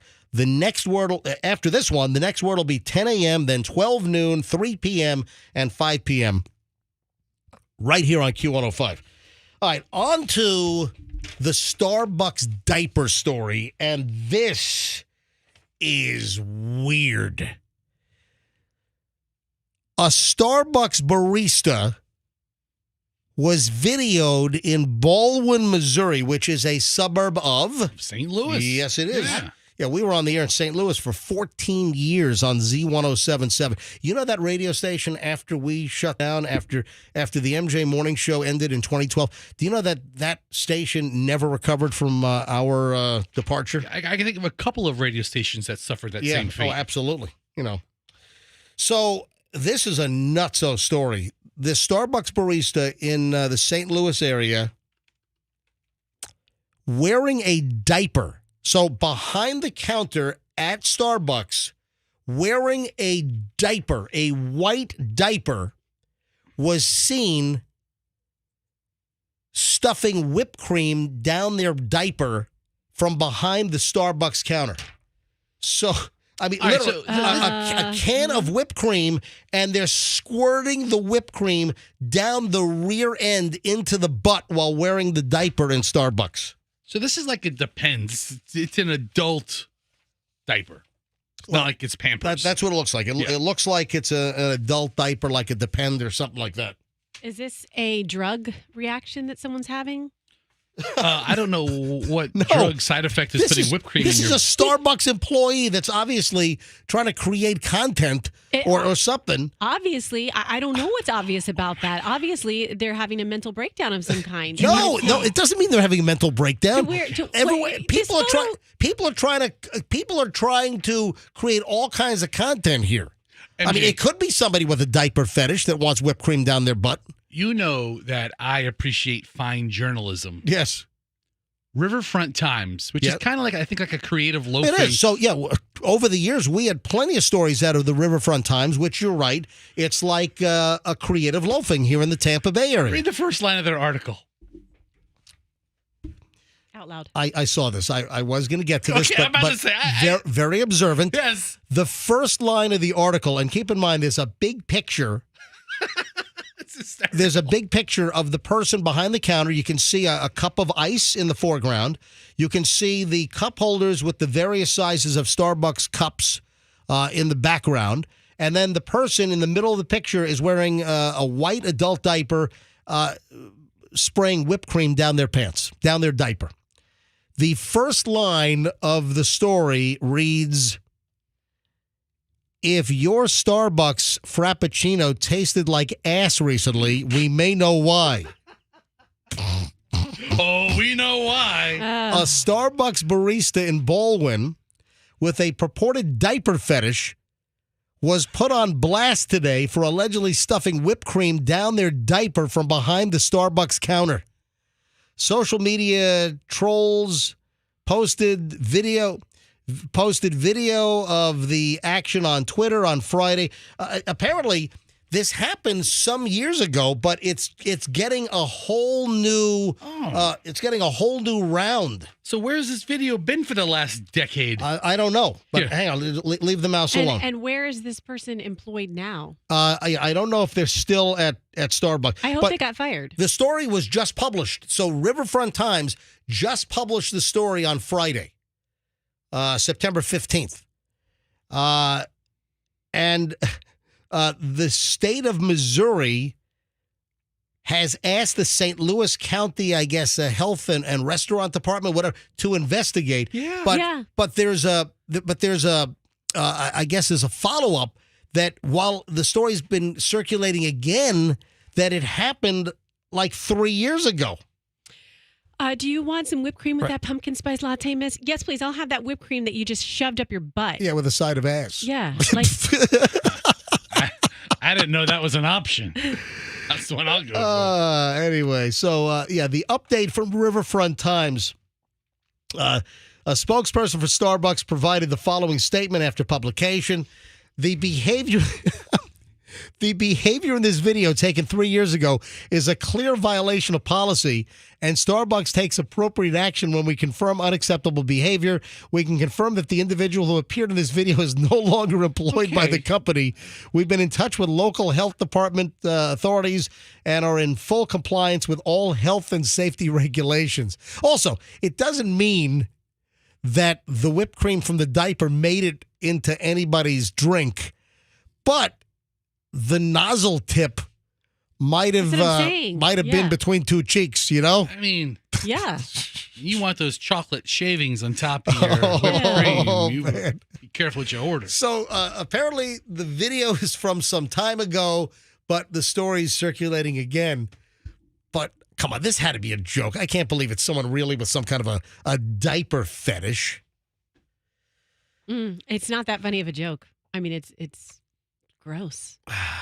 All right, so it's kind of funny. Just you know what? I did laugh. It's kind of funny, but I'm not a Starbucks customer. I'm not. That's why you laughed. It's not going to affect you.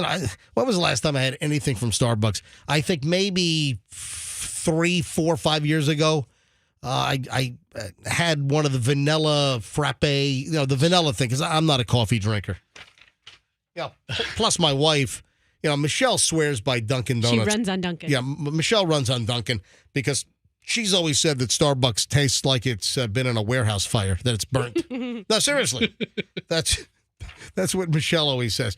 All right, so at 8:09, this nut job influencer with another meltdown on an American Airlines flight or any flight. We're just having a whole barrage of these meltdown stories where people are having just bizarre incidents, issues where people are going nuts. And of course, again, every single person on an airplane has a cell phone wherever you are in public. Folks, whatever happens in public, you have to assume that there are numerous people recording it on their cell phones. Hey, listen, my airplane. I told the story yesterday. If you haven't seen the video, we took Breeze. We went on Breeze Airways from Tampa to Norfolk last Friday, and then we flew back Sunday morning from Norfolk back to Tampa. And as I stated on numerous occasions, I thought Breeze was really good. It was our first time ever on Breeze Airways. Just, they've got some of those convenient for underserved airports. they're doing a lot of non-stops, and they really have filled a void. The founder of JetBlue, who David Nealman, is that his name? So he left JetBlue, and he started Breeze, and I would fly Breeze again. However, upon landing at Tampa, the front landing gear broke. Now, we didn't skid down the runway. We landed, and then there was hard braking, and then all kinds of jerking, and the plane was trying to limp to the gate. We couldn't make it. So we sat on the ramp for about 15 minutes while the captain came on and said that we had to wait for a tug to tow us to the gate. So we were sitting all sideways on the taxiway, one of the taxiways off to the side of 19 left. And we needed to get a tug because we couldn't make it. He was trying. You could feel the plane was herking and jerking. But hey, everyone has a cell phone. I knew the captain was going to come on at some point. Hey, Andrew, can you bring up that audio? I don't see it on my page anymore. Can you, Andrew, bring up the audio from the airplane from yesterday quickly? And let me know when you have it. I'm going to have you play it again. But just an example, before I get to this new airplane deal with this influencer, just losing her mind, causing people to laugh. Before I play, let me just, reiterate what happened on Breeze. And again, folks, I would absolutely fly Breeze again. I don't think there was any danger. Nothing happened in the air.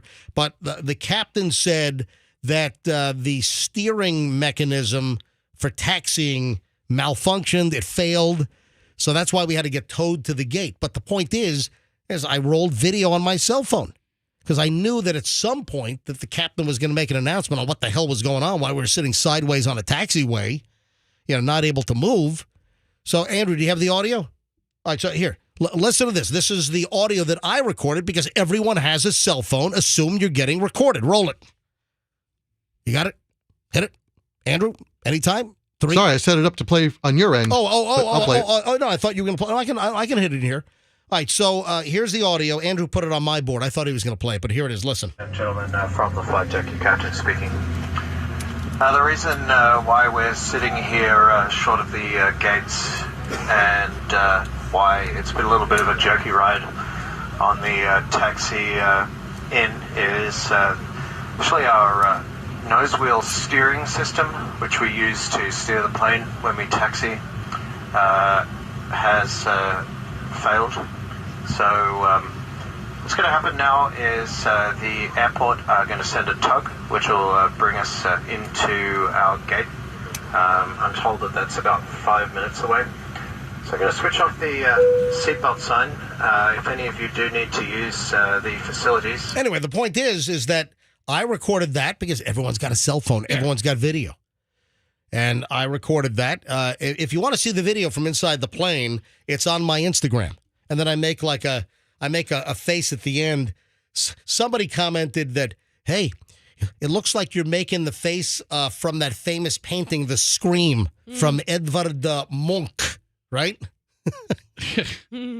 So if you want to see the video that I took inside the plane after we were disabled on the taxiway at Tampa International on Sunday morning, the video's on my Instagram at Certified MJ Radio. That's Certified MJ Radio. And if you don't follow me, give me a follow. Oh, the other thing I got to mention after I talk about the airplane incident with this so-called influencer is a lot of people are still responding to, on Michelle's birthday, me taking her to the scene of where I got stabbed with an ice pick. Oh, yeah. So hang on. We'll get to that here in just a second. Just follow-up question. How much self-restraint on your behalf did it require for you not to stand up and paraphrase what the pilot said and explain it to everyone on the plane? Oh, you're going to get your dig in, huh? I thought the pilot did a pretty good job talking to the layman. But MJ could have still said, relax, folks. This is no reason to not fly Breeze again. This is what it means. I know a lot about planes. No, I know a little bit about planes. And no, I wasn't going to stand up. I wasn't going to say anything, and I didn't. I didn't stand up on the airplane. However, I just want to point out that we did have an enjoyable, little mishap at the end, little broken steering mechanism at the end, but overall experience at Breeze was just fine. And yes, I would fly Breeze again, and we probably will. We'll probably take Breeze back up to Norfolk in a couple of months and do another little weekend up there. All right, so the other incident with this crazy influencer. It's like, what? First of all, I laugh at people that call themselves influencers. I laugh. If you got to say you're an influencer, I'm an influencer. You know, it's like, you ever see the South Park episode with the Yelper reviews? That's one of the funniest damn episodes ever. I haven't watched South I'm Park a Yelper. You know, it's like many years. Michelle, that's all she watches now. No, I'm kidding. But listen, we'll watch some. Those things are just well written and funny as hell. And, you know, you go back, you watch some of these South Parks, or, you know, Comedy Central runs them all the time. And I think that's all they run is Comedy Central. All they run is Seinfeld, South Park, and The Office. That's the whole. There's enough of them. It's the whole network. So listen to this woman, Morgan Osman. She's been identified as Morgan Osman, Osman, and there are reports that she has claimed that she dated Britney Spears' husband, that's Sam Asghari. After the divorce announcement, she claimed that she had also dated him. So there's some speculation that if she's telling the truth, that it might have actually happened during the marriage. So did Britney get cheated on? So this woman's on an American Airlines flight. We don't have all the details. It was American Airlines, but we don't know from where to where. And this woman has some kind of a meltdown. We also don't know what precipitated the meltdown and why she was exiting the airplane. She is wearing, Andrew, if you could, get the video link, get one of the good links up on our website. So, folks, I'm going to play the audio, and then we're also going to put the link up so you can see the video and see what she's wearing and what transpired. We'll put this up in just a few minutes on mjmorningshow.com. Near the top of the page, look for As Heard on the MJ Morning Show. As Heard on the MJ Morning Show, we'll put the link up. So she's exiting the plane, and this woman, Morgan Osman, 35 years old, it almost looks like she's trying too hard to look like Kim Kardashian or something. She's wearing this skin-tight gray bodysuit that looks like a ballerina, outfit. I mean, it's like a cat suit, basically. There you go. Thanks. And you know what? We should all wear these while we're doing the Q105 Cash Kitty promotion. Right, she's got a ton of makeup. Yeah, really. She's got a ton of makeup on. In the video, she's not unattractive. Well, she's a pretty woman. Her personality is very unattractive, which I think is 80% of things. Got to have a good personality. So she's way overdone. Her eye makeup's overdone. Her eyebrows look like Uncle Leo's from Seinfeld where they got burned off. All right, the Sharpie was used. In the story I sent you, you can tell she, in addition to all of that, the filters that she is using make her look like a wax figure. She looks completely... Like she's embalmed or something? Embalmed. Okay, listen, you say what you want. She's a little bit nutty, but she's a dime. She's got a pretty rockin' bod. Oh, yeah. She's wearing this bodysuit. We'll have the video up, but here's what happened. So apparently she once appeared on the Oxygen Network's TV show, The Bad Girls Club. Okay. Well, that kind of solidifies that title, The Bad Girls Club. So she has confirmed that, yes, it's me. And her claim to fame, she's got about 1 million followers, almost 1 million followers on Instagram. And she posts these racy bikini photos. She's doing total thirst trap. Did she take down her Instagram? I went from the New York Post article and clicked her direct link to her the Instagram, and it says, "Sorry, this page isn't available." Really? Official Morgan Britt? That's her handle, yeah. But her name is Morgan Osman. All right, so Morgan Britt, well, it makes sense. Has she taken down her Instagram? 1 million followers. With close to 1 million followers? Anyway, listen to the audio. Listen to what happened. And folks are just laughing their butts off at this woman because she declared to the whole airplane that she's Instagram famous. Ooh. All right, so I'll get you far in life. No, we don't know. We don't know why she had an altercation. The video doesn't roll to see that, but something happened, and she's leaving the airplane. Did it have to do with her attire? Were they saying that would that make sense? I don't It wasn't know. suitable for the plane? Play the audio. I want to hear. I want to hear how this is going down. Here we go. Listen. Call me a bitch again. So she says, "Call me a bitch again." Somebody called her a bitch, and you can hear her say, "Call me a bitch again." Like, I dare you, call me a bitch again. Bitch again. Yeah, you guys did nothing wrong. I said shut up. No, you shut the up. And then some guy is telling you to shut up, and then she says, "You shut the bleep up." Call me a bitch again. Call me a bitch again. Yeah, you guys did nothing wrong. I said shut up. No, you shut the up. You shut the up and you're bitch. You shut the film me. I'm Instagram famous. You bum. Shut up. I'm Instagram famous. You bleeping bum. She dropped the F-bomb. Okay. She announces on the airplane, "I'm Instagram famous." Oh my God, how pathetic is that to have to say on American Airlines flight where you're walking down the aisle, "I'm Instagram famous, you effing bum." No way, you're totally wrong. I have nothing but respect. She totally qualified her fame. She's not like, "I'm famous." She's like, "I'm Instagram famous." It's like when I walk into a buffet and I was like, "I'm local morning show famous." Like, oh, whoa. So she says, Everybody step inside. Yeah. "Film." She says, "Film me. I'm Instagram famous, you bleeping bum." I love it. And then the people are laughing at her after she says that she's Instagram famous. That's great. In her tight as skin gray bodysuit on American Airlines. They're like laughing at her. They're mocking her. That's hysterical. And then somebody posted, "Tell cringe Kardashian she's in coach. If you're so famous, why aren't you in first or business class?" You're in coach. That's the perfect line back to her. She said originally on social media she didn't get kicked off. She asked to leave instead of it turning violent. So do we know what the incident was? What kind of an altercation did she have with another passenger or something? Because something precipitated her allegedly on her own will walking off the airplane. Wow. Is that nuts? I'm Instagram famous. I'm Instagram famous. I'm Instagram famous. I'm a I'm micro Instagram influencer. famous. I'm Instagram famous.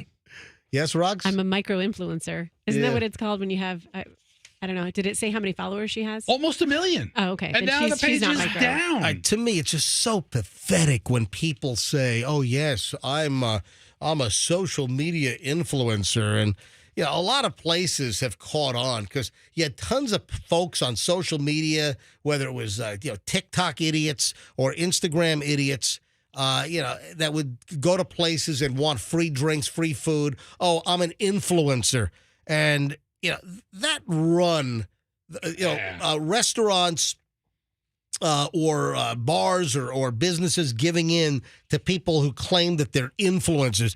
That kind of ran its course. That's kind of over. And that South Park episode, which is a number of years old, I think it might be 10 years old, where it was all about Yelp influencers, and they were like, they'd go into a restaurant, "Give me free stuff or I'm going to give you an awful Yelp review." That's horrendous. That's hideous.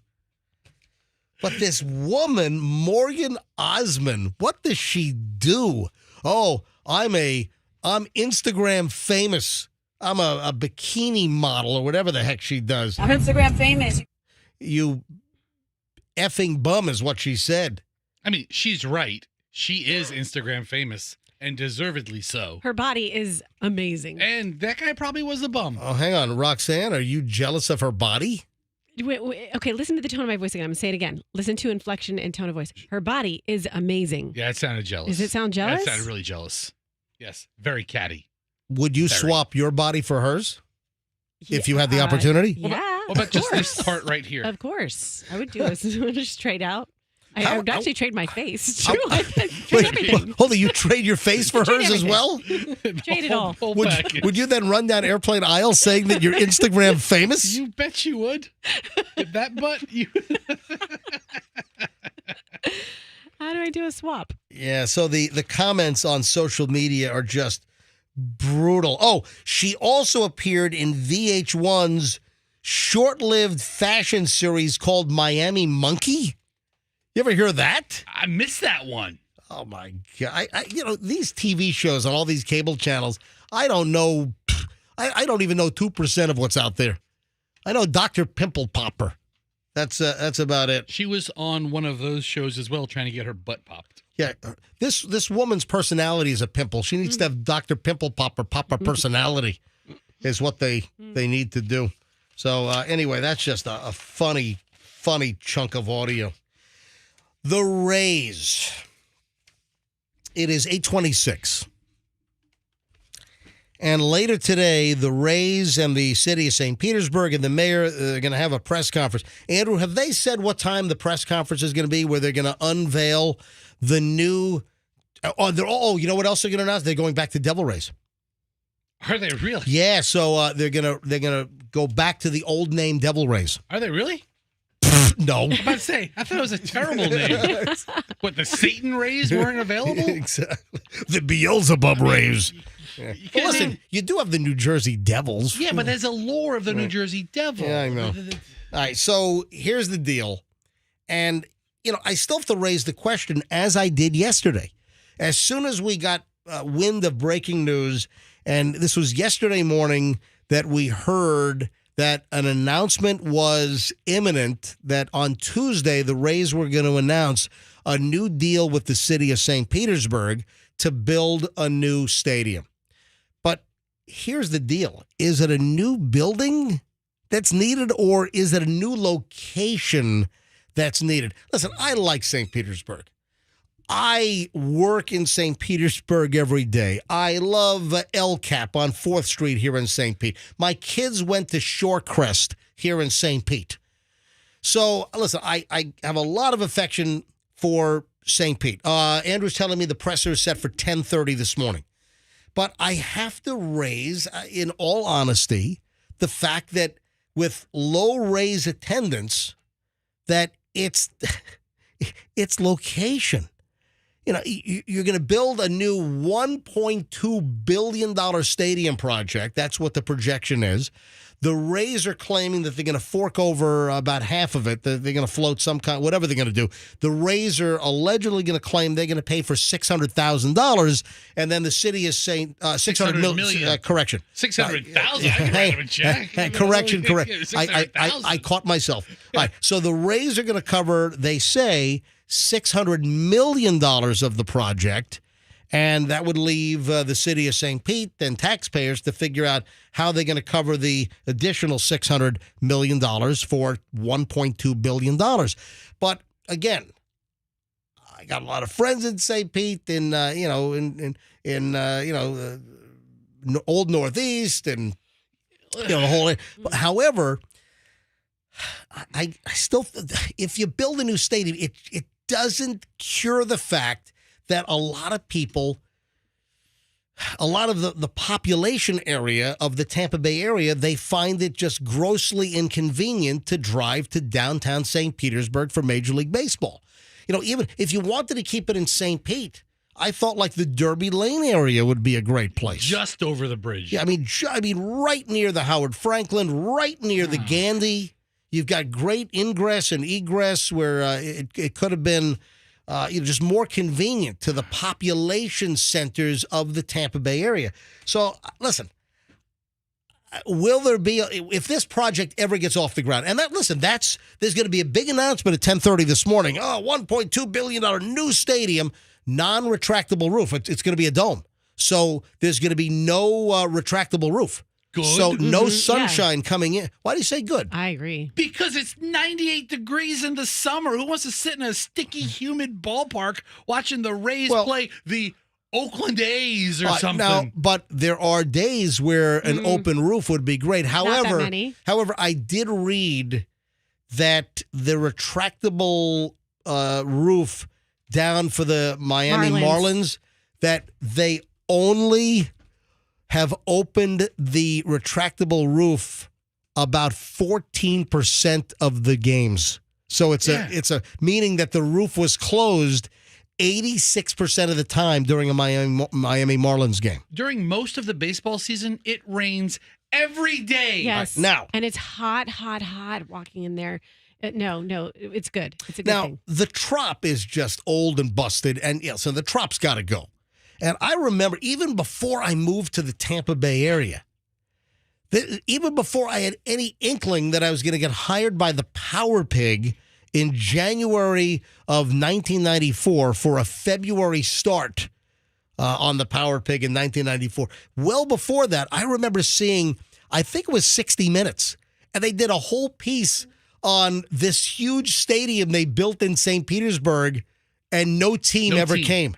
It was like the stadium to nowhere, and I was laughing at it. And this is like a couple of years before I had any idea that I was going to end up in Tampa Bay and really make the biggest mark in my career. Because I was like, oh man, look at this! They built a whole big stadium, and to get a team, because there were numerous teams that were rumored that were going to come to the new stadium, and even some relocations. Obviously, every team used Tampa Bay as leverage to get a stadium. Even before, exactly, the Giants, right. the White Sox, even before expansion, there were teams that were saying they were going to move to St. Petersburg. So St. Pete built the Tropicana Field, which it wasn't named that back then. It was the Thunderdome, and then before that, I don't know what the name was. It was first the Florida Suncoast Dome. Was that it? Florida Suncoast Dome was the first name. Then it became the Thunderdome. Then it became Tropicana Field. Exactly, which it still is. So the big announcement this morning at 10:30, but is it ever going to get done? Because remember, there have been a bunch of promises that have been made over the years. It was like 2007. When they were talking about doing the retractable or the open air stadium. On the water. On the water. They were going to have the stadium right on the waterfront, and that was announced in 2007. And the waterfront retractable roof, that never happened. It was announced in 2007. I think they said it was going to be all ready to play ball in like 2011. Never happened. And then, this is 5 years ago. In 2018, remember they were announcing that they were going to build a $1.2 billion project in Ybor City. That was 2018. Mm-hmm. And that never happened. So we got the big announcement this morning, $1.2 billion new stadium and complex and like a moat running through the place and all mixed use and, condos and businesses and restaurants. There's everything there but parking for a game. Yeah. Where's the park? Exactly. Where's all the parking? But also, again, I love St. Petersburg, but downtown St. Pete, it's just not convenient for 96.2% of the market. All right. Don't exaggerate. It's more like 94%. Okay, whatever. You're not gonna pull from the east. You're not gonna pull from North Tampa like you would. It's not central. You're right. And that's the point. You centralize it. And that's what, there's going to be a lot of excitement. Oh, and the stadium proposal, it's a much smaller venue. It's going to be 30,000 seats. That's good. And you know what? There'll be early excitement if this gets done. But so early excitement, they'll fill the seats. But again, is location going to cause attrition with attendance? And then it falls off again because you might build this gorgeous new facility and turn downtown St. Pete into a show place. If you build it, they might not come indefinitely. It might be an early blast of curiosity and people, I want to see the news. But again, you don't solve with a new facility. You don't solve the location that most people just don't find it a convenient location. I'm being honest here. Don't shoot the messenger. Put that gun down. Hey, easy now. I think 30,000 seats might make it the smallest or one of the smallest stadiums in the big leagues. It looks like it'll be the smallest because Fester has a list up right now, and it looks like Progressive Field for the Cleveland Indians. Oh my God. What? I'm sorry. The Guardians is only 34,830 seats. So it looks like that if they build this as mentioned, that 30,000 seats will be the smallest stadium in Major League Baseball. Go Rays. Hey, listen, I want the Rays to do very well. Sure. It's location. Yeah, it is. Because the location sets the vibe at the stadium because of all the people that you can get into it, right? That will improve the vibe when it's a packed house. All right, moving along here on the MJ Morning Show on Q105. I gotta prioritize here because again, it's another Tuesday, folks, and Just too much stuff and not enough time. Oh, let's belabor the 3-person show situation again. Are you going to do that? No. Roxanne, Hold on. Hold on. Are you busting on me? What are you doing? Are you coming after me or MJ or both? No, I've got something else that I want to deal with here. And it has to do with...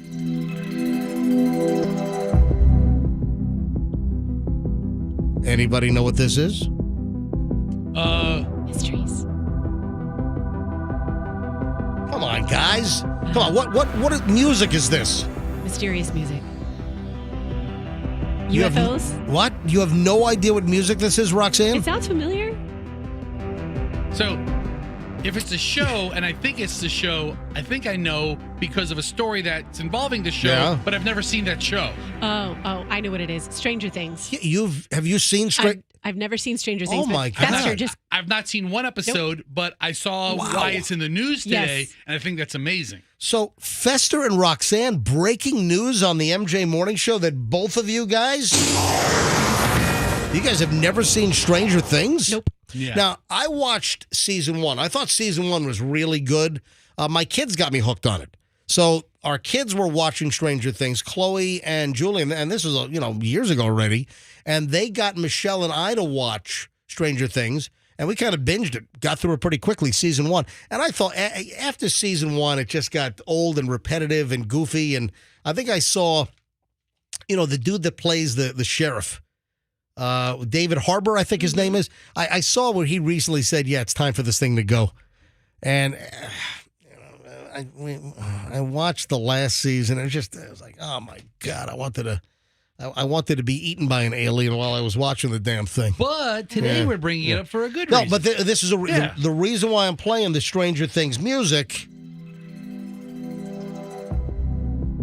is a very lovely story here that a boy here in Florida. So it's a local Florida story. It happened down in Wellington where they play the polo game.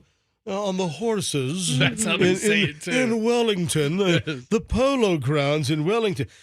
Listen to this. This is a great story. A 12-year-old boy here in Florida saved a man from drowning by performing CPR.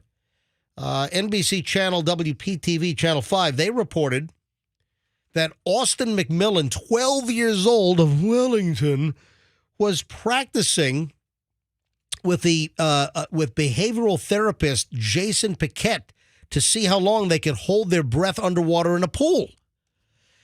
Piquette and Austin had been working on swim training for a number of years. They held their breaths for a minute and a half, and he said, okay, I'm going to do it some more and see if I can get to 2.5 minutes. As he was spending time underwater, he felt relaxed before losing consciousness in the pool's deep end. This is Piquette. So the boy is Austin McMillan. He's 12. Piquette is the adult, lost consciousness. My lungs started to fill up with water, and I went from the shallow end at the bottom of the pool because I let all the air out of my lungs. I went to the bottom of the pool and sank. Then I started to raise up a little bit. I started to drip to the deep end. At that moment, it was Austin. After a minute and 40 seconds, Austin noticed that Piquette was not responding, so he pulled him from the shallow end of the pool and then began CPR on the unconscious therapist. Wow. Guess what? He said he learned how to do CPR by watching Stranger Things on Netflix. Is that incredible? I'm glad he knows how to do it. What a feel-good, positive story of the day. Learning CPR from a crazy show that probably should have ended 3 seasons ago. I mean, if they save one person's life, it's all been worth it. It's good. And they have. You know what I want to do? I need to do a refresher. I've done CPR twice. I did CPR back in, we did CPR in that old resuscitation Annie doll when I was in junior high school, 9th grade. We took a first aid course. So that was back when you were still breathing into people's mouths. They stopped that for the most part. Oh, you don't do that anymore? No. Now they just do chest compressions. Did they stop it because of COVID, or did they stop it before that? because most people were not using Listerine breath strips. Oh, yeah, that's why. No. Seriously, they stopped teaching the mouth to mouth, and it's just about compressions now. So I took CPR training in junior high school, 9th grade, and then I also I'm a rescue diver through Patty. The highest I went with my training was rescue diver, and I had to do a first aid course with that.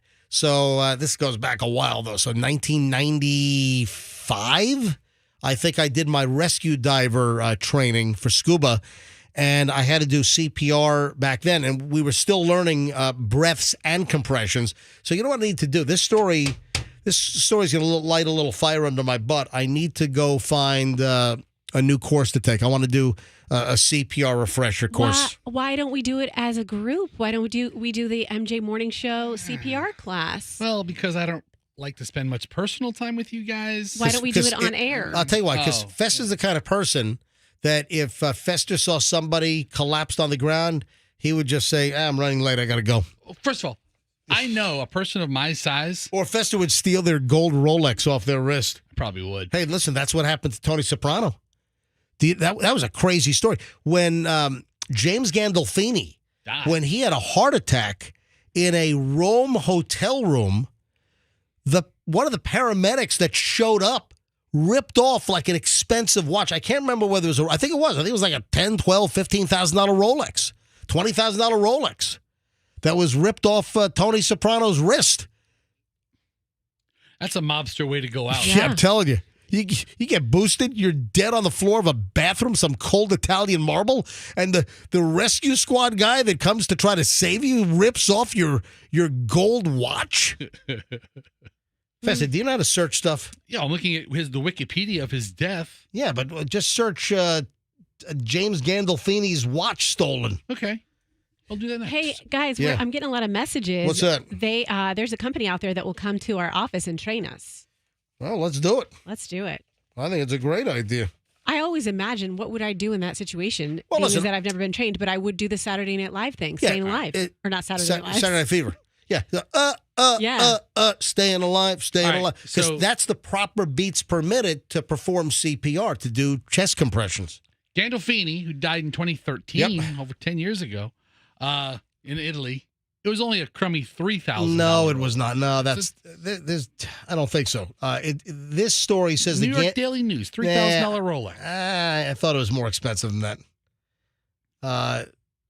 It was a fake that Paulie found. No, it was Christopher. They boosted a truck of fake Rolexes in Weehawken. Yeah. Everything says the $3,000 watch. All right, Andrew. Hold on, Andrew just chimed in my ear. Go on the air with that, please, Andrew. Open your mic. An article from Hollywood Reporter said the watch was undervalued. Yeah, I'm saying James Gandolfini was wearing a more expensive Rolex than $3,000. Yeah, it's a $3,000 watch. Now, I'm a watch guy. I have a pretty cool watch collection. I love my watches. But I'm not a Rolex fan. I've never owned a Rolex, and I never will own a Rolex. I like the understated stuff, or things that don't, scream Rolex. If you want a Rolex, you're going to have to take it off my cold dead hands. Oh wait, hold on, I didn't mean that. That's exactly what they did. It's getting so many texts today. I can't get to everything, and it's less of us, so it takes me longer to get back to everybody. I'm sorry, but I just saw one that what that guy got was called shallow water blackout.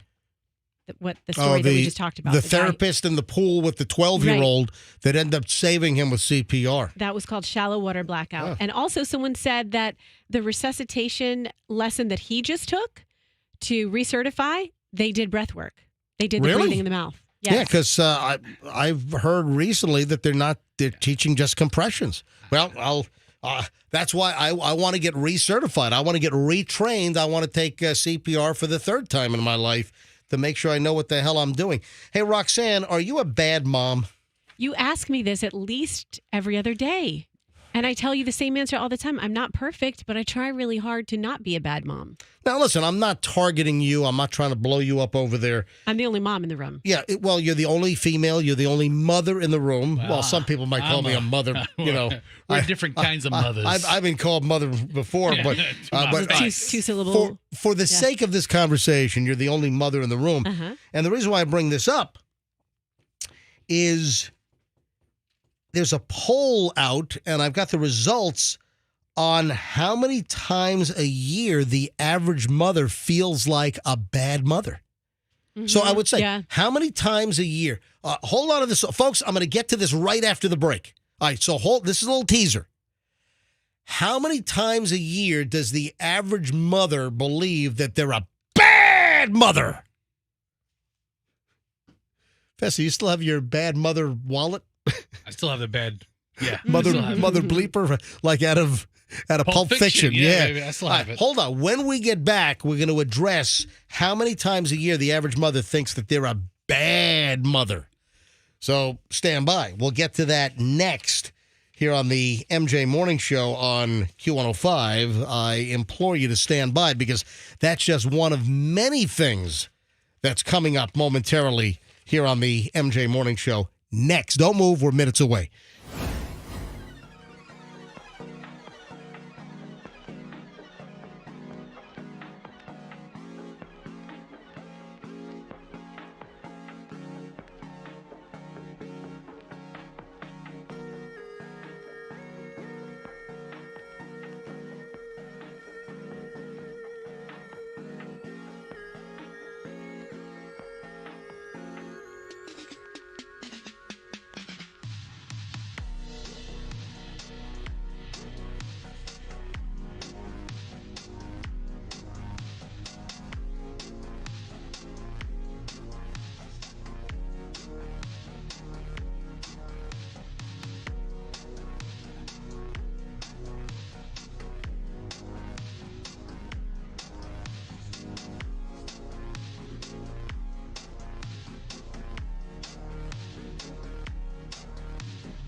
Q105, MJ here, along with MJ there.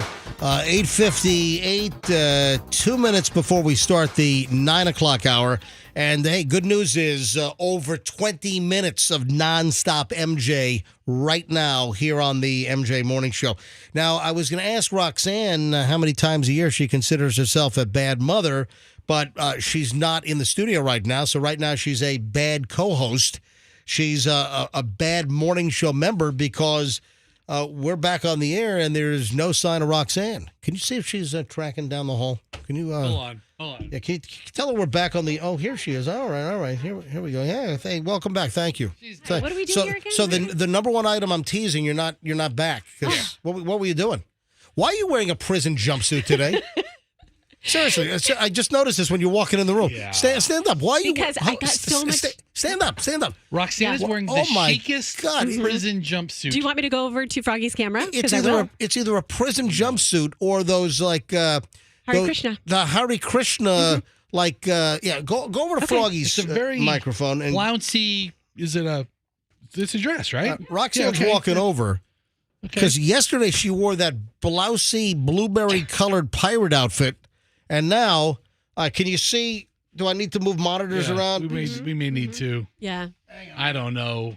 Yeah, because Froggy's setup has like the worst camera view. It's like a high shot. Again, the studio is just an awful mess for line of sight. And oh my God, it looks like you're on a roadside work crew from a prison. It does. It does. It's very comfortable. It's like you were in Beverly Hills prison. I've learned on Rodeo Drive doing construction work. Thank in you. a prison camp. No, you're picking up litter with one of those spike sticks. Yeah, but a very fashionable area, though. Or one of those grabbers. Yeah. You see the prison crews on the, cleaning up the side of the road. That's what Roxanne looks like. What is this outfit you're wearing? It's comfy. And guess what? Another Amazon special. I bought it on Amazon, and it's super comfy, and it looks good, again, when I'm seated. God, you don't spend any money on clothes, do you? I mean, I'm not a fashionista. Listen, this shirt I'm wearing right here I think I got a 3-pack for $8 at Costco. Yeah, I mean, no, seriously. Yeah, seriously. yeah, I'm not kidding. I mean, the shirt that I'm wearing right now, Costco had these cool fiber. Yeah. It came in like a gray, a blue, and I think another blue, and it was a 3-pack. And don't you hate it? You go to Costco, you find something you like, and then you go back and gone. Yeah, that's why you got to buy it then. And I hate it. But I bought a 3-pack of these shirts. So listen, I'm not claiming to be any fashionista. I don't spend much money on clothes, man. It's quite obvious. But Roxanne, I'm just amazed how much of your attire you order off of Amazon for. How much was that? Was that like $12? It was probably less. I know it was less than 40. So why not? It's how not long have you had that? Have you worn that in here before? I've worn it twice. 3 times. This is the third time I'm wearing it. I bought it like last year sometime. But how do you know that you've worn it 3 times now? You keep a diary? Yes, she keeps a diary. I do. I write down the clothes I wear. She legit she could tell you what she wore almost any day. She at one point had it written down. I thought you had one of those savant photo memories where some of those photos they can tell you like what the exact weather was on like August 2nd, 1989. That's not Roxanne. No. Okay. No. But she will tell you, and she tells me probably more than anybody else, when the season changes. And she'll say, "What do you think of my outfit?" And I was like, "It looks really nice." She goes, "This is the last time you'll see it until next summer." Yep. Right. Because she has seasonal wardrobes. Yes. I do. And we just got rid of summer. Goes into retirement. But look, it's orange and it's long, and we are now into full fall summer. Yeah, that's like it's sort of pumpkin looking. Yeah, and 'tis the season. You're Right. welcome. Fall is right around the corner, Yeah. ushering us in. Tis the season. And yesterday I got fall. so much negative attention for my flouncy blue shirt. I said, I'm going to do it again. I'm going to wear something even stranger. So now I'm going to look like I'm in a prison work crew on the side of the road. The bougiest prison. Let me see the back. Does it say Does it say Does it say Department of Corrections on the back? Let me see. Oh no, Yes, it doesn't. It does. All right. It should. All right, you can go back to your microphone now. Road- All right, so back to bad mother.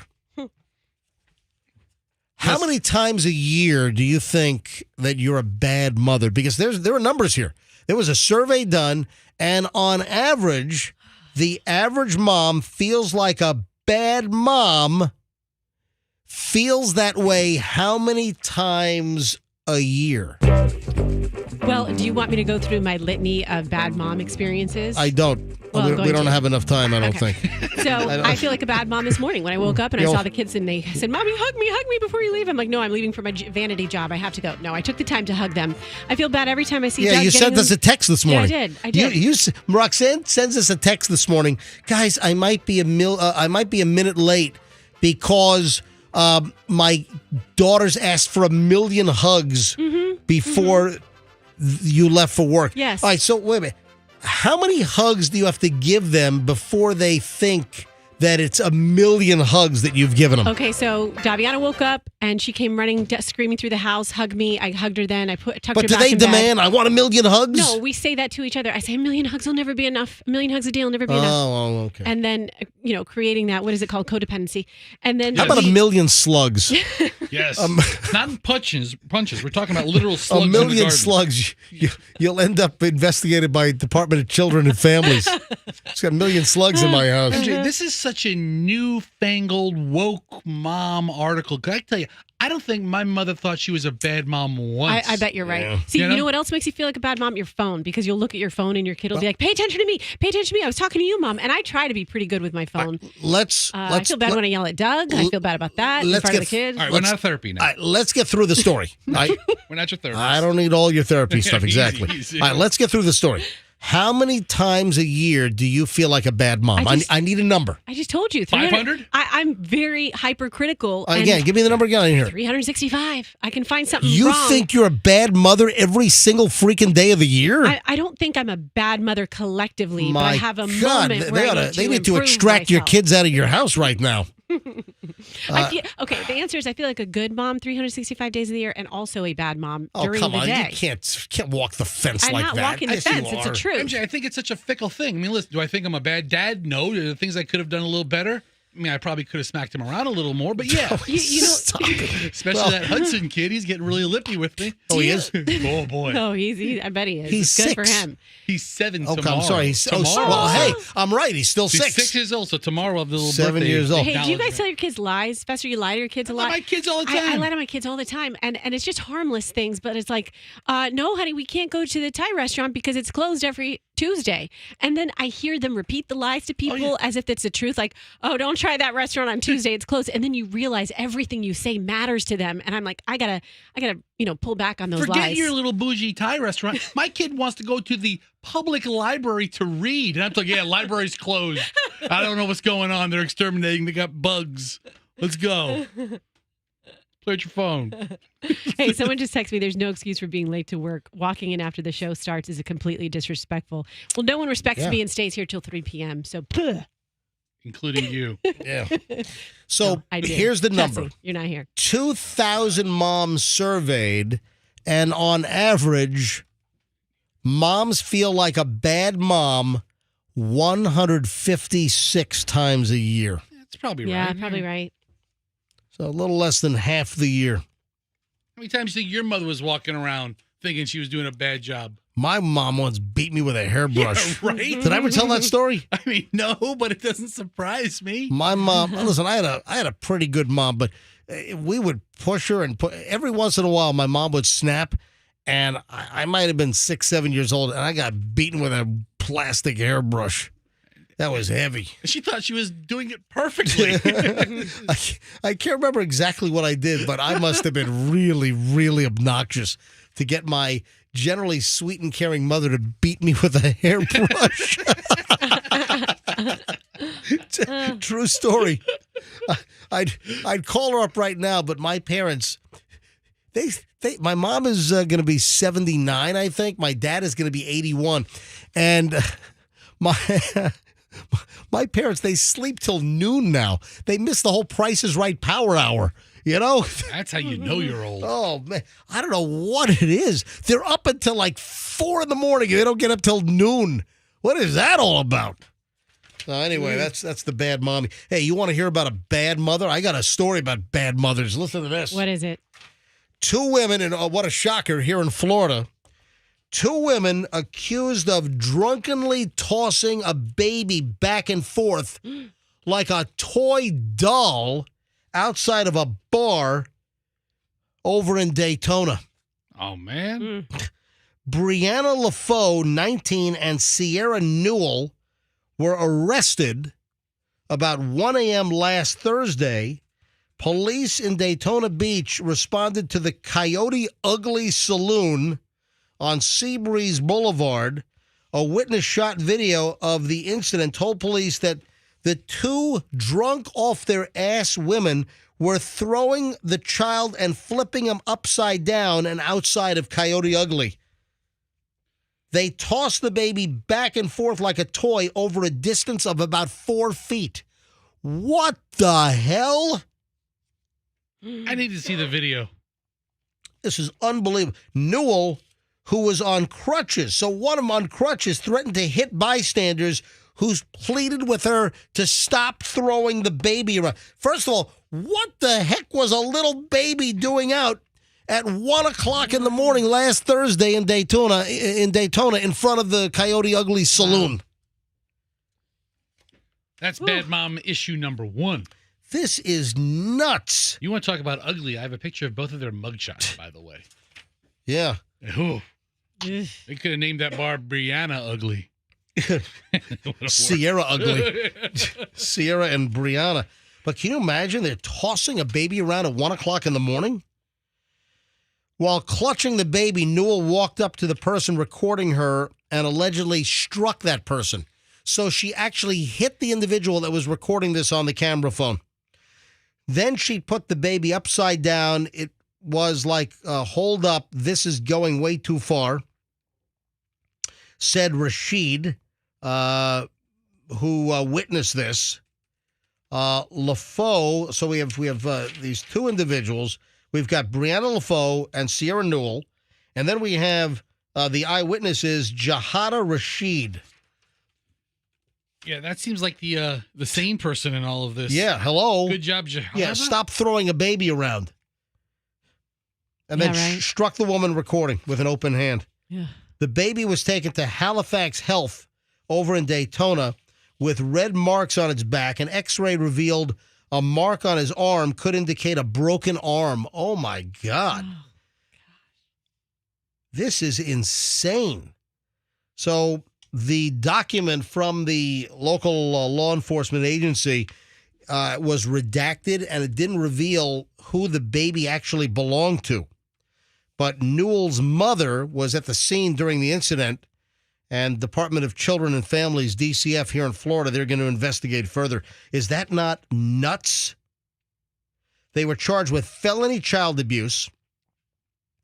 LaFoe was also charged with battery for hitting the woman that was videoing this. LaFoe.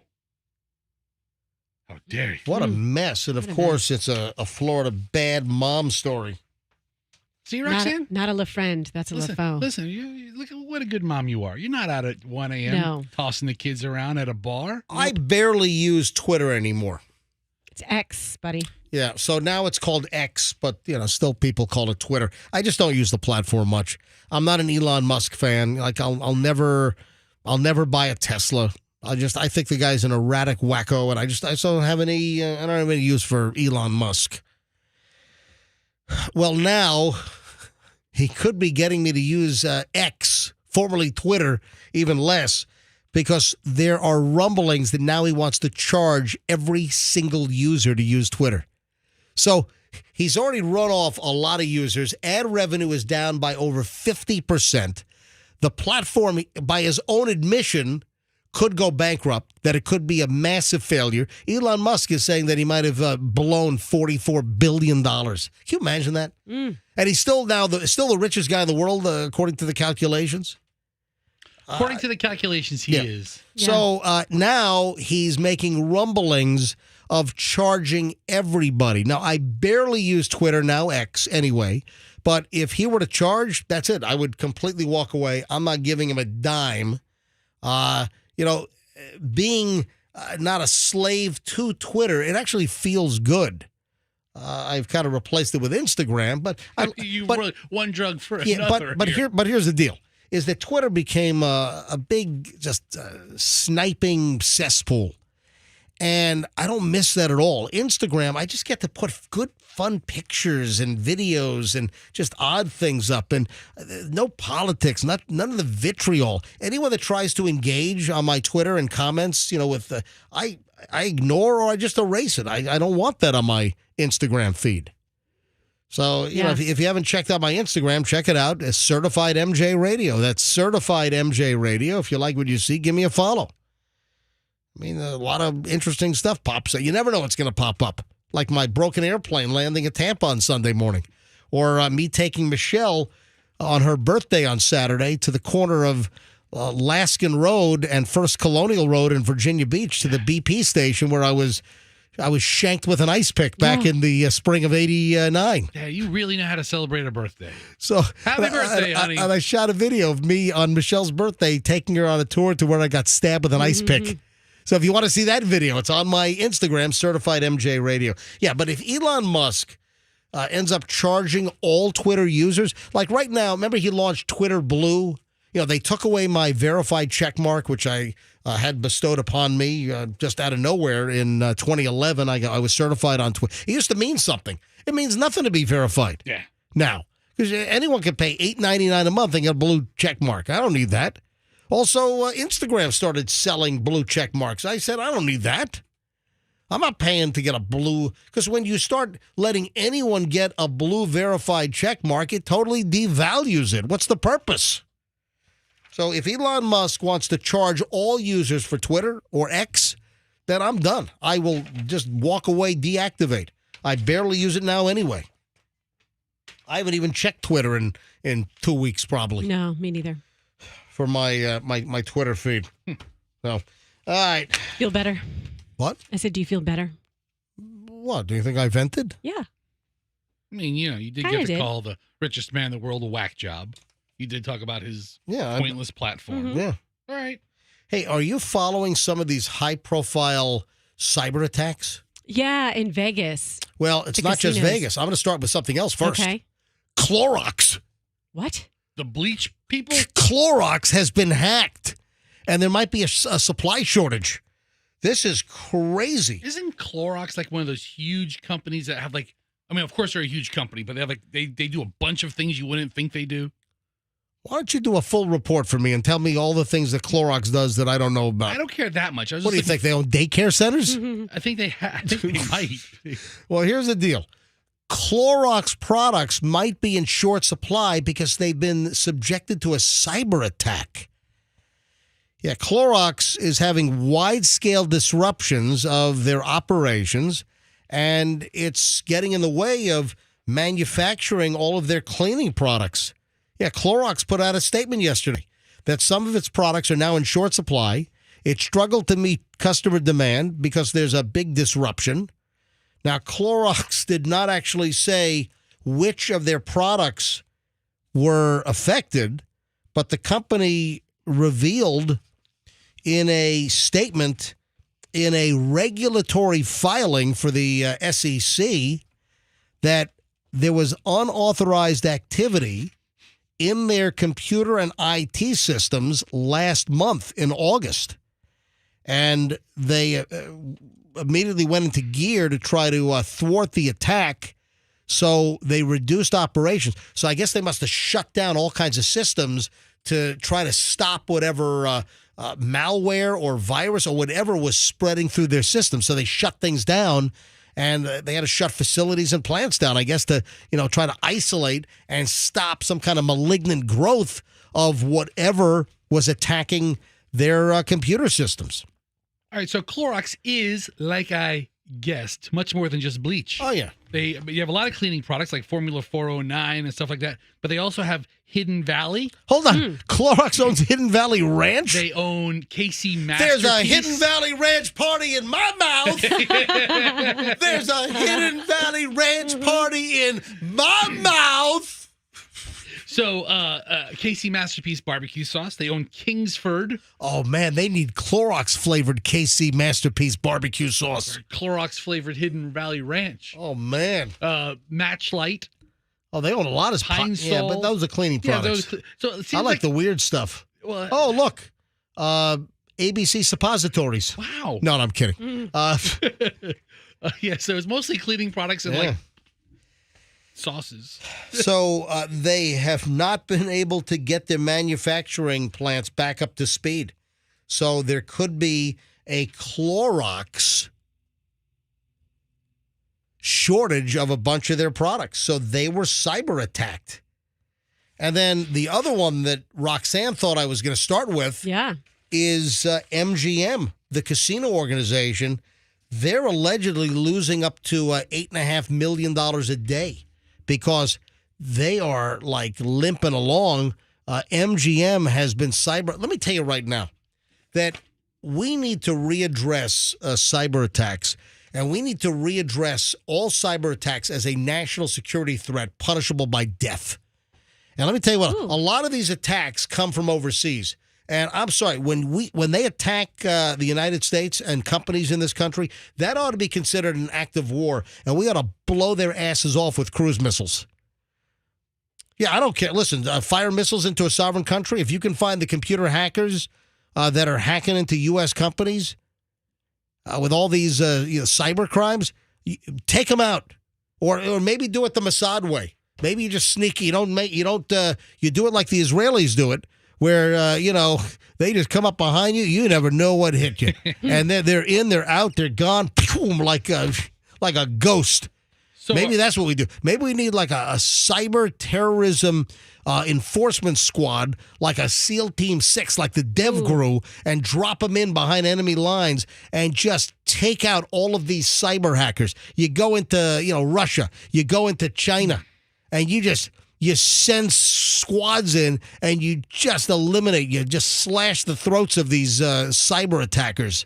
Because, man, it's getting bad out there. And now, what do you know about the MGM Grand thing? I know that they haven't paid most of their employees, and they're all mad because nobody's getting their paychecks. Well, how about guests that the hotels couldn't get into the rooms? Like the whole they're locked out of with their the whole key card system. Thing. I don't know if they've solved that. That was a couple of days ago. Yeah. But, okay, here's an update. MGM Resorts has officially entered its 8th day of a cybersecurity problem. It took down the slot machines. So gambling operations have been affected to the tune of MGM is estimated to be losing up to $8.5 million a day. Slot machines aren't working. Hotel operations aren't working. And again, you send in some cyber attack SEAL team, you find these cyber hackers that are, folks, it goes, so the slot machines and the doors aren't opening up at the hotels with the people's key cards. Listen, it goes beyond, because these same type of hackers are also infiltrating infrastructural systems in this country, like water supply, like electrical power grids and everything. We got to start taking, I don't care what it is. I don't care what type of malware, what kind of hacking, who's affected, whether it's a consumer product, a hotel, or it's a power company. We got to start dealing with this stuff as a national security issue and start taking out the perps. So casinos, Caesars, home of the salad, they paid a $15 million ransom. So they got the hackers to back off after paying their But guess what? Fee. When you pay those cyber attack ransoms, you have no idea whether they're going to give you the key and unlock your system. And it teaches them that, yes, cybercrime pays. You're going to get paid. It reinforces that. That's another thing. I'm going to knock on wood when I say this. You know who's not going to get hacked? Beasley. We have to do so many authentications to log into anything. I just knocked on wood. No, I didn't. This is Formica on cheap-ass press board. It's not what even are you talking? wood. This is not even wood. I knocked on my head. I do it all the time. No wood in this whole place. Just asbestos, just pressed together. But we have to literally give a drop of blood in the computer before we log on. Authentication, show your eyeball. There's so many steps to log on to our stuff. And how about all those great security classes we take? I literally security modules. MJ, I threw the haven't morning done show. Those in 2 years. I threw the morning show computer out. It's such a pain in the ass. Well, I don't log into anything here. Yeah. I know if you did, this is what you have to go through. Andrew logs into this computer that we're on every morning. I don't even know my password anymore. I don't log into. I have no password here. I've logged into no official computer system. Yeah. I don't log into the computer that runs all the crap that's already on. I do zero that I have to. I haven't logged into anything. It's now a 10-minute login process because you have to get the authentication. It comes to your phone, then enter a code, blah blah, every time. Well, listen, I'm glad the company's taking it seriously. You know, I give them props for that. They actually hired a former Russian hacker to help build the system. Mm-hmm. Sergey over in headquarters. But can you imagine? MGM got hit, and then Caesars got hit. And Caesars, like Roxanne said, I saw they paid like a $15 million ransom. Yeah. And they gave him like unlimited use of the buffet. Unbelievable. All right. 9:23 at the MJ Morning Show. Hey, running a little late here. We have a final chunk of the program next. And I am, there's a picture I got to get you guys to see. And I want you to look at a picture in a moment. And we're going to post this also. We'll put the link up on mjmorningshow.com. There's a picture, and I feel a little bad doing this. I do. I feel bad, but all right, hang on. I'll explain when we get back. McDonald's is getting sued. Here we go again. What is this, 1995? All right, hang on. I'll explain everything. A lot of loose ends. We're going to do a big lightning round next in the final chunk of the MJ Morning Show, minutes away here on Q105. Stand by. I lost track.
It is 9:32 at the MJ Morning Show.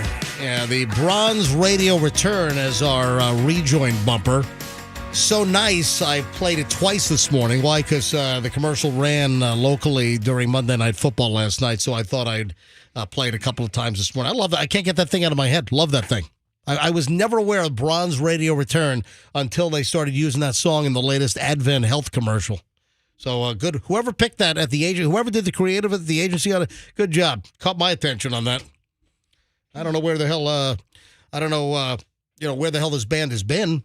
I don't know why and Julian, my son, knew about it. Is this their big payday for like the year? Yeah, you know what? I did a little reading on them, and they had kind of minor commercial success, but they've made a lot of money licensing their songs. Good for them. Yeah, so good for them.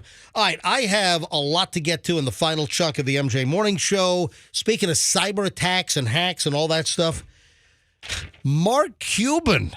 So one of the Shark Tank, is he still on Shark Tank on a regular basis, or do they rotate? No, he's one of the regs. Yeah, Shark Tank, I can take it. Sometimes on the weekend, if I'm, not doing anything and there's nothing I want to, I'll flip around. You just said it. On CNBC, they'll do all like the Shark Tank reruns on the weekends. Shark Tank is the perfect show when there's nothing else to watch. You want to watch something, you don't want to have to think too hard, something that's kind of interactive. It's perfect, but if there's anything better. You know what I've read? And I read this rather recently. The number of Shark Tank deals that get done on the show, but then when the cameras are off, when the show is edited, when it's broadcast, how many of the deals that you think got done fall apart and yeah. Aw. I thought I saw that it's over half of them never come to fruition. Yeah, that's what I saw. Something like that. Because they do the due diligence. Then they really start looking at the numbers. And they realize, well, hold on. Realize the guy's like an axe murderer or something. Yes. Or, 3 missing wives, beat the kids or something. Yeah, so whatever the reason is, a lot of the deals, they need to do like Shark Tank failure follow-ups. That's what they ought to do. So sometimes in an episode, they'll feature a product that even all the sharks have passed on and show you their success. They don't cover the axe murderers. Hey, I was just checking Instagram during the break. Yes. So David Senior Christopher sends me or comments on my Instagram about the video of Michelle in the rental car on Saturday. Yeah. On her birthday in Virginia Beach, because we traveled up for Michelle's birthday weekend, and I took Michelle to the corner of Laskin Road and First Colonial Road, where I was stabbed with an ice pick by a maniac on drugs back in 1989. And I took Michelle to the scene of the crime. I shot a little video, and then David Senior Christopher on Instagram writes, "She stabs you and you marry her?" No, David, no, it was a crazed maniac on drugs, not my wife-to-be. It wasn't Michelle that stabbed me. I did know her back then. I had known her for about a year back then because I met her in March of 88, and I got stabbed in the spring of 89, and that was just a couple of months before I went to Los Angeles for a new radio job. I left Z104, WNVZ, which used to be owned by John Coleman and Coleman or Capital Broadcasting of North Carolina. They were great. But then a company called Wilkes Schwartz Broadcasting bought Z104. And so I got out of there. And then... So what happened to the guy that stabbed you? Did he go to jail? You know what? I believe he did some time. He took a deal. And then again, he got totally apologetic. The prosecutor in Virginia Beach, they...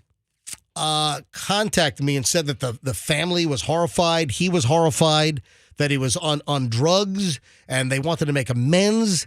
They wanted to pay me. Wow. Yeah, and I never followed up on it. What are they going to give me, $300 or something for my punctured shirt and my trip to the ER? There's some old man living in Virginia Beach riddled with guilt about this kid he stabbed all these years ago holding $300. I'm guessing that guy's not even alive anymore. I think he was about my age. He was a pipe fitter at the Portsmouth Naval Shipyard. Oh, he's dead. Dude. Yeah. He's dead. Probably had a beam fall on him. Anyway, or a drug overdose. I don't know. No, before Narcan. All right, so here's and they found all kinds of drugs. He was high as a kite when he stabbed me. They found all kinds of weapons in his car, axes and machetes, all kinds of. Anyway, if you want to see the video, isn't she looking great? She really does. I thought that to myself. I'm like, that she looks gorgeous. She's just smoking hot in this video. If you haven't seen the video, it's on my Instagram, Certified MJ Radio. That's Certified MJ Radio. And I'm just getting tons. I don't look too bad myself. I'm looking less troll-like in this video. All right, so it's the angle. Yeah, it must be. So, and look, I look pretty fit in that video, too. I'll tell you, that X-Force body, man, is doing its trick on me. Folks, if you want to get into shape, X-Force body, I've been doing it since February. X-Force body, they're 30-minute workouts. I do it twice a week on Kennedy in South Tampa and in Palm Harbor. I'm telling you. Results, man. I shouldn't say these words out loud. I pay them every week. I'm not getting paid for it to say anything. Yeah, go ahead.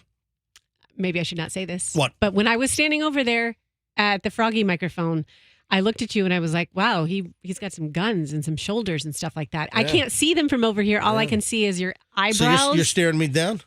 Are you undressing me with your eyes? Absolutely not. Yes, you are. Absolutely. Yes, you are. You're undressing me with your eyes, But Roxanne. I noticed because the only thing I ever see about you is your eyebrows and your eyes from my seat over here. Sometimes your nostrils. So where was? I was mentioning Mark Cuban.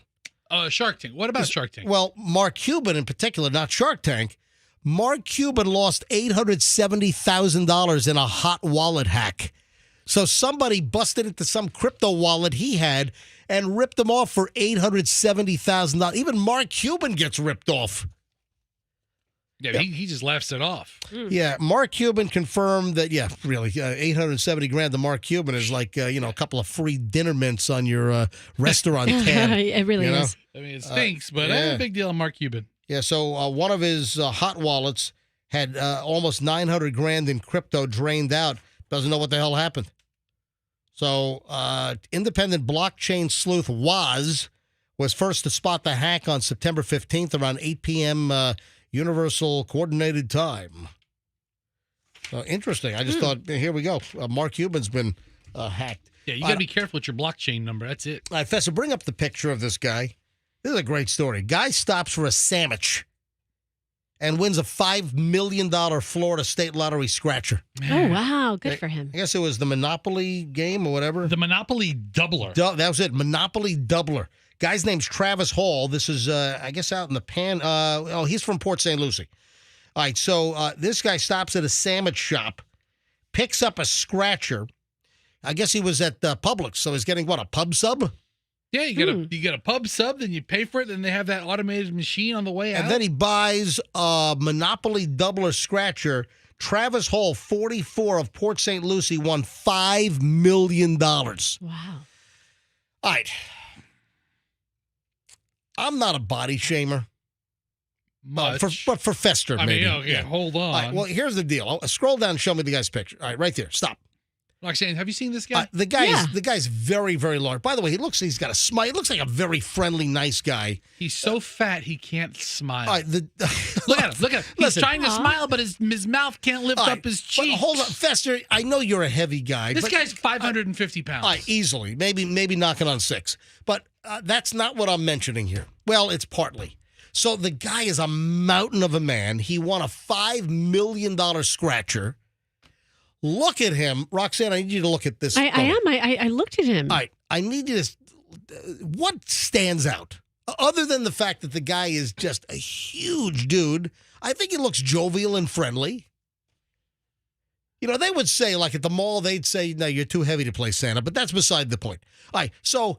Listen, I don't want to pick on this dude, but just something, because I don't like doing that. Okay. But there's something that stands out here that's just, it's glaring to me. I saw this, I'm like, whoa.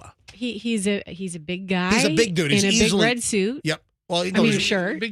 That's what, a 6, 7, 8X? Okay, that's like a 40X. The guy's wearing a huge, huge shirt. That's the kind of shirt FEMA drops off to reupholster your roof. All right, Fester, Roxanne, come on, look at that. What have I noticed on this guy?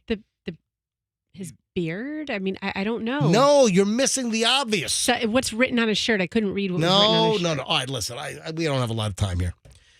The dude is easily, you think 550? 550 would be my number. He has the tiniest little arms. Little T-Rex arms. Oh, I did see that. Okay, you're right. And little bitty hands. Mm-hmm. I mean, it looks like he's got a 4-year-old's arm and hand on this massive, massive body.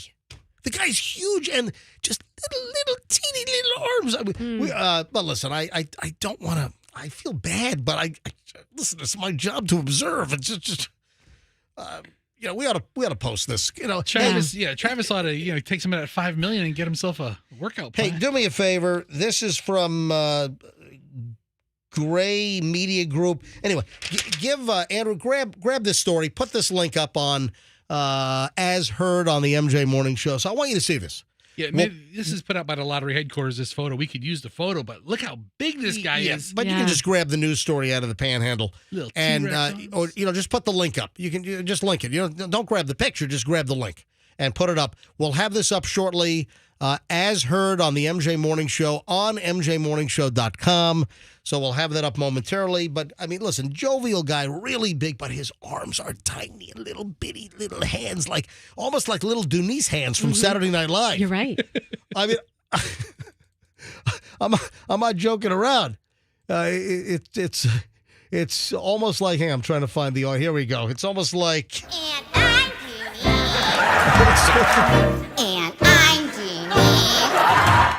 I'm Denise. There we go. So look at the caption here. It says Travis Hall a ridiculously No, it oversized doesn't. man standing here at lottery headquarters No, with an oversized check. No, it doesn't say that. He makes the check look like a postage stamp. It doesn't say that. He makes the check look like a coaster you get at a bar. McDonald's is getting sued. For what? Oh, jeez. Come on. Leave McDonald's alone. What are they getting sued for? What is this, 1995?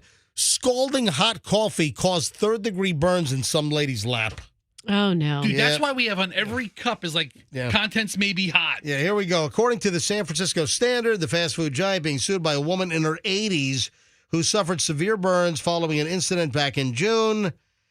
The burns occurred when she attempted to take a sip from a cup of coffee that she purchased at a San Francisco McDonald's. Lawsuit states that Mabel Childress drank the piping hot beverage. The lid fell off and scalding coffee poured into her lap. Okay, you want me to explain how this happens? It's happened to me before. Yeah. And this is a pet peeve of mine. I don't know why they have to fill it to the absolute top of the cup. You know, But- because you fill it to the rim with Brim. I don't want to. Is Brim still around? That was like a coffee brand. I remember my grandma used to have Brim. No, she had chock full of nuts. I don't think I've seen Brim lately, but I'm not that big in the coffee aisle. All right. Oh, and before we roll, were you done, Roxanne? No. I'm sorry. This is what happens. Yeah. You take the sip of coffee, Yep. all of a sudden you realize it's scalding, it's burning your lips, it's hard to get through that weird little top. Yeah. Your instinct, oddly, is to squeeze the cup tighter when you start to drip some on your hands. You squeeze the cup tighter, Ugh. and then the cup dumps over you. That's happened to me before. Yeah, don't squeeze the cup of hot coffee. I don't know why that happens. Please don't squeeze the coffee and the Charmin. It's a real deep dive on how Roxanne can't drink out of a coffee No, cup. I can't. I cannot. Wow. Before we roll, did you see that bizarre story of the F-35 jet, military F-35, that the pilot ejected in some mishap and the plane was left on autopilot and kept flying? Where'd it go? Well, they think they finally found it, but this is here's a headline from yesterday. Have you seen a missing fighter jet? U.S. asks for help after mishap. A U.S. fighter jet's stealth abilities appear to be working too well. Authorities forced to ask the public for help finding an F-35 that went missing somewhere over South Carolina when the pilot ejected because of a mishap. Joint Base Charleston, an air base in North Charleston, said it was working with Marine Corps Air Station Beaufort to locate an F-35 involved in a mishap. The pilot ejected safely. Yes, the pilot ended up like parachuting into someone's backyard. Oh, man. And the plane just kept going on autopilot. And so finally, this was like all day yesterday. It's like, anyone see a fighter jet, an F-35, one of the most advanced fighter jets, in the world? $90 million. And then last night, story came out that authorities found a debris field Monday afternoon in the U.S. military search for a missing F-35. Yeah, something tells me this guy is probably not going to be flying this airplane again, unless it was, not his fault. We'll find out. I'm Yeah, glad but- he's safe, but that's a big problem. Right now, they're not saying what the mishap was. So, but how bizarre is that? $90 million jet made by Lockheed Martin gone. Do you order a new one when that happens? Yeah, we get a replacement copy over here for another $90 million. We got to roll. So it is 9:47, running a little later than I usually do. So I do apologize for that to anybody keeping track of me and auditing me. So, folks, have a lovely day, and we'll see you back here tomorrow. MJ Morning Show on Q105, and let's be careful out there, please.